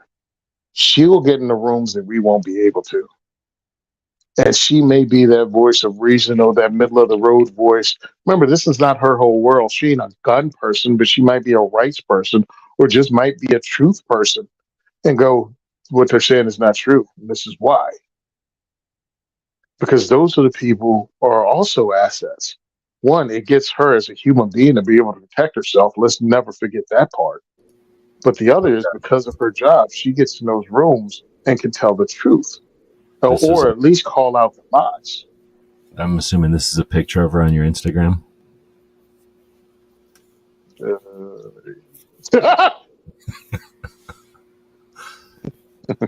took me forever to pause on that. That took me forever to pause on that. That's like part of a video, but I don't know how you got it in there. Yeah, that's funny. Did I post a picture of her? No, I have no idea. I was just wanting to figure out a way to shove the alligator in there. It was just a picture of an alligator. That was funny. Or is that Oh, dude, that was great because I know how hard you had to work to nail that one. Oh, it took forever. It only flashes on the screen for a moment. But these guys, I think she may be an asset to what we do. Hopefully. Yeah. I didn't even ask her. That's a pretty cool opportunity because I think that's, again, well, it's possible that nothing happens. I guess that's probably the biggest potential, right? Like, or she'll have like some inkling, like everything you said. But if she goes to her job and they're like, no, then what's she going to do? Like, I stand up for what's right and quit. No, you can't expect her to do that. No. So maybe at some dinner parties or something, she'll be like, you know what? I've done some things and That's not the way to think of everybody, because that's not everybody. You're forgetting all these people too. Because really, it's about rights. It's Yeah, I awareness, mean, and that's what it's all about. it's awareness, it's rights, and that's why I want to try to get her to come to my events. I'm not going to harass her, but I am going to send her the dates for the rest of the year of diversity shoots. And I'm like, and I might remind her, hey, we're close to your house, you're close to your parents' house, we're only 20 minutes away, that kind of thing, Mm-hmm. Yeah, to for get sure. her to come, because again, I feel she's an asset. And you never know, she's 25. Um, she might get in her head that I'm not going to lie, but I'm tired of the lies. And they have more options now. You could get blacklisted back in the day, but now today's age, you can start a podcast with nothing but your cell phone and a headset, And the and problem she is, already has the background. there's the counterculture or the contrary nature of kids, the youth, right? They don't want to agree with Hmm. whatever the parents said, even if the parents have. Well, a lot of times parents are wrong. Like there's that. But then even if the parents are just doing something, I don't know, stuck in some old traditional way or something, kids can have a problem with that just because they're kids, right? So when you've got Hmm. a, I'm gonna say culture, if that's the right word or not, or if it's a, because I think it's maybe more produced than that, like it's a, not scripted, but it's like a contrived thing. But maybe it is just by nature or something. But if the culture is to be contrary, and we don't like the this, we don't like that, we don't like the way this is handled, we don't like that, and the thing is they fluctuate so much because sometimes they don't like the police and sometimes the police are the only people that should have guns, right? Like they're very Hmm. uh, contrary in their thing, but they're also just contrary to the system, except for when they want to be burrowed in the system. Like they very much love the system in some respects, but then they, there's elements of the system that they hate. So is when you have that element and you bring people in that want to be contrary and want to also hate corruption in the system, and then you're the system, well, guess what? They're going to start looking at you. And right now you've got a bunch of antis that are standing on the graves of suicides. They only Hmm. bring up suicides when they need to, but then they ignore suicides when it comes time to actually mitigate, whatever the word is, to reduce suicides, Medicaid, yeah. right? And then, Hmm. you could look at that from so many different angles, but the same thing with when you get to the 18 and 19-year-olds. Oh, the number one leading deaths of children, except children are 18 and 19-year-olds. Well, what do we think that's just random 18 and 19-year-olds, or is this 18 and 19-year-olds in circumstances run by political failures or having in areas that have had massive political failures? And now you're going to suggest Hmm. the one implement that's often used, but an implement that can come from just as easily from the fentanyl route as from, the stolen. And then here's the best one. I've loved this one. I don't know if you've heard this one, but unapologetically armed out of Missouri, right? Susan out of Missouri, unapologetically Yeah, armed, yeah, right? yeah. Women for Hmm. gun rights. And her thing is gun-free zones have got to go, right? They have been Yep. doing a campaign recently about stolen guns out of cars, right? Oh, guns get stolen out of cars. You shouldn't have guns because guns get stolen out of cars. Why are guns in cars? Are we dumbasses that leave our guns in cars, or are we legally forced to go into a gun-free zone and leave our gun in our car? And when you have a gun-free zone, Hmm. you have a supermarket of cars that might have guns in them. The criminal, and if a criminal is just busting into cars anyway, and you tolerate that because anything under blah blah blah is tolerable, and then you create a situation Hmm. these cars are going to potentially have more guns. So they're creating the same. When I say create political situations, that's an excellent example. I think one that we don't focus on enough. It's a new one for me, at least, of Hmm. a political situation that's contrived or created by. Again, I'm not going to suggest that they were criminal masterminds that sat down and said, "Aha, the best way we can make gun owners look bad here is by doing this and this." But it certainly worked in their favor to have created a bunch of dumbass circumstances where this is happening, and they're certainly not going to go in front of gun-free zones. More guns get stolen. No, they're just going to say more guns get stolen, right? So I think that element is Yep. interesting, and we should be using it more. But anyway, that's sort of It's the whole point, right? Is that there's these different ways that we can attack their bullshit, and when somebody like you're talking about sees that, she's going to challenge that bullshit. That's not like you're not fighting fair. You're using bullshit numbers. You're taking the 19 and 18-year-olds when you want them. You're saying this. You're only concerned with that, and then you're disregarding stuff um, that's the other side's numbers all the time. And, somebody All the time. is going to be offended by that. At least I'm hoping she'll be offended by that. And when you get offended by that and you feel wronged, you don't just go, and then are you quiet about that? Or do you go, what the hell have they been doing to us? Look at this, right? And it's like, oh, well, you're trying to use somebody. No, I'm trying to do the same thing with her that I've done with everybody for the last 9 years. Make you aware of the lies that are being told and what you can do about it. It's When like, someone's don't think you attacking need to you, sit down and big take mob of this. people, you can either fight the people that are hitting you, or you can take some of them inside and go, why are we fighting? And that's not taking advantage or whatever. That's just alternatively, that's the same idea as not getting into the gun confrontation if it's not necessary. Right? Yep. That's just like an alternative Just way go to around outside. stop the abuse, is to educate and create awareness, let people know, like, hey, they're attacking us, but hold on, that's not the only option here. That's not the only option. It's not the only way you can handle this. Whatever, man. I'm loving it. I'm glad to be back on, but it's 6 o'clock and I'm hungry. Yeah, you got to go do stuff. It's been 3 hours, so I appreciate everybody that's been listening to us. I'm just gonna end it real quick so that me and Tony can chat real quick offline. But yeah, thanks everybody for joining us. We didn't get any super chats, but think about this for your shows. If you do any of these shows on YouTube, you can super chat. Everybody can super chat now, but you can thumb up super chats, or people can thumb up each other's super chats. So there's a whole nother level of participation where you can say, like, the person with the most super chat thumbs up or something, something happens.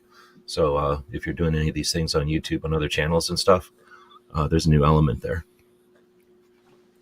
All right, with that, we'll end the stream. Thanks for joining us.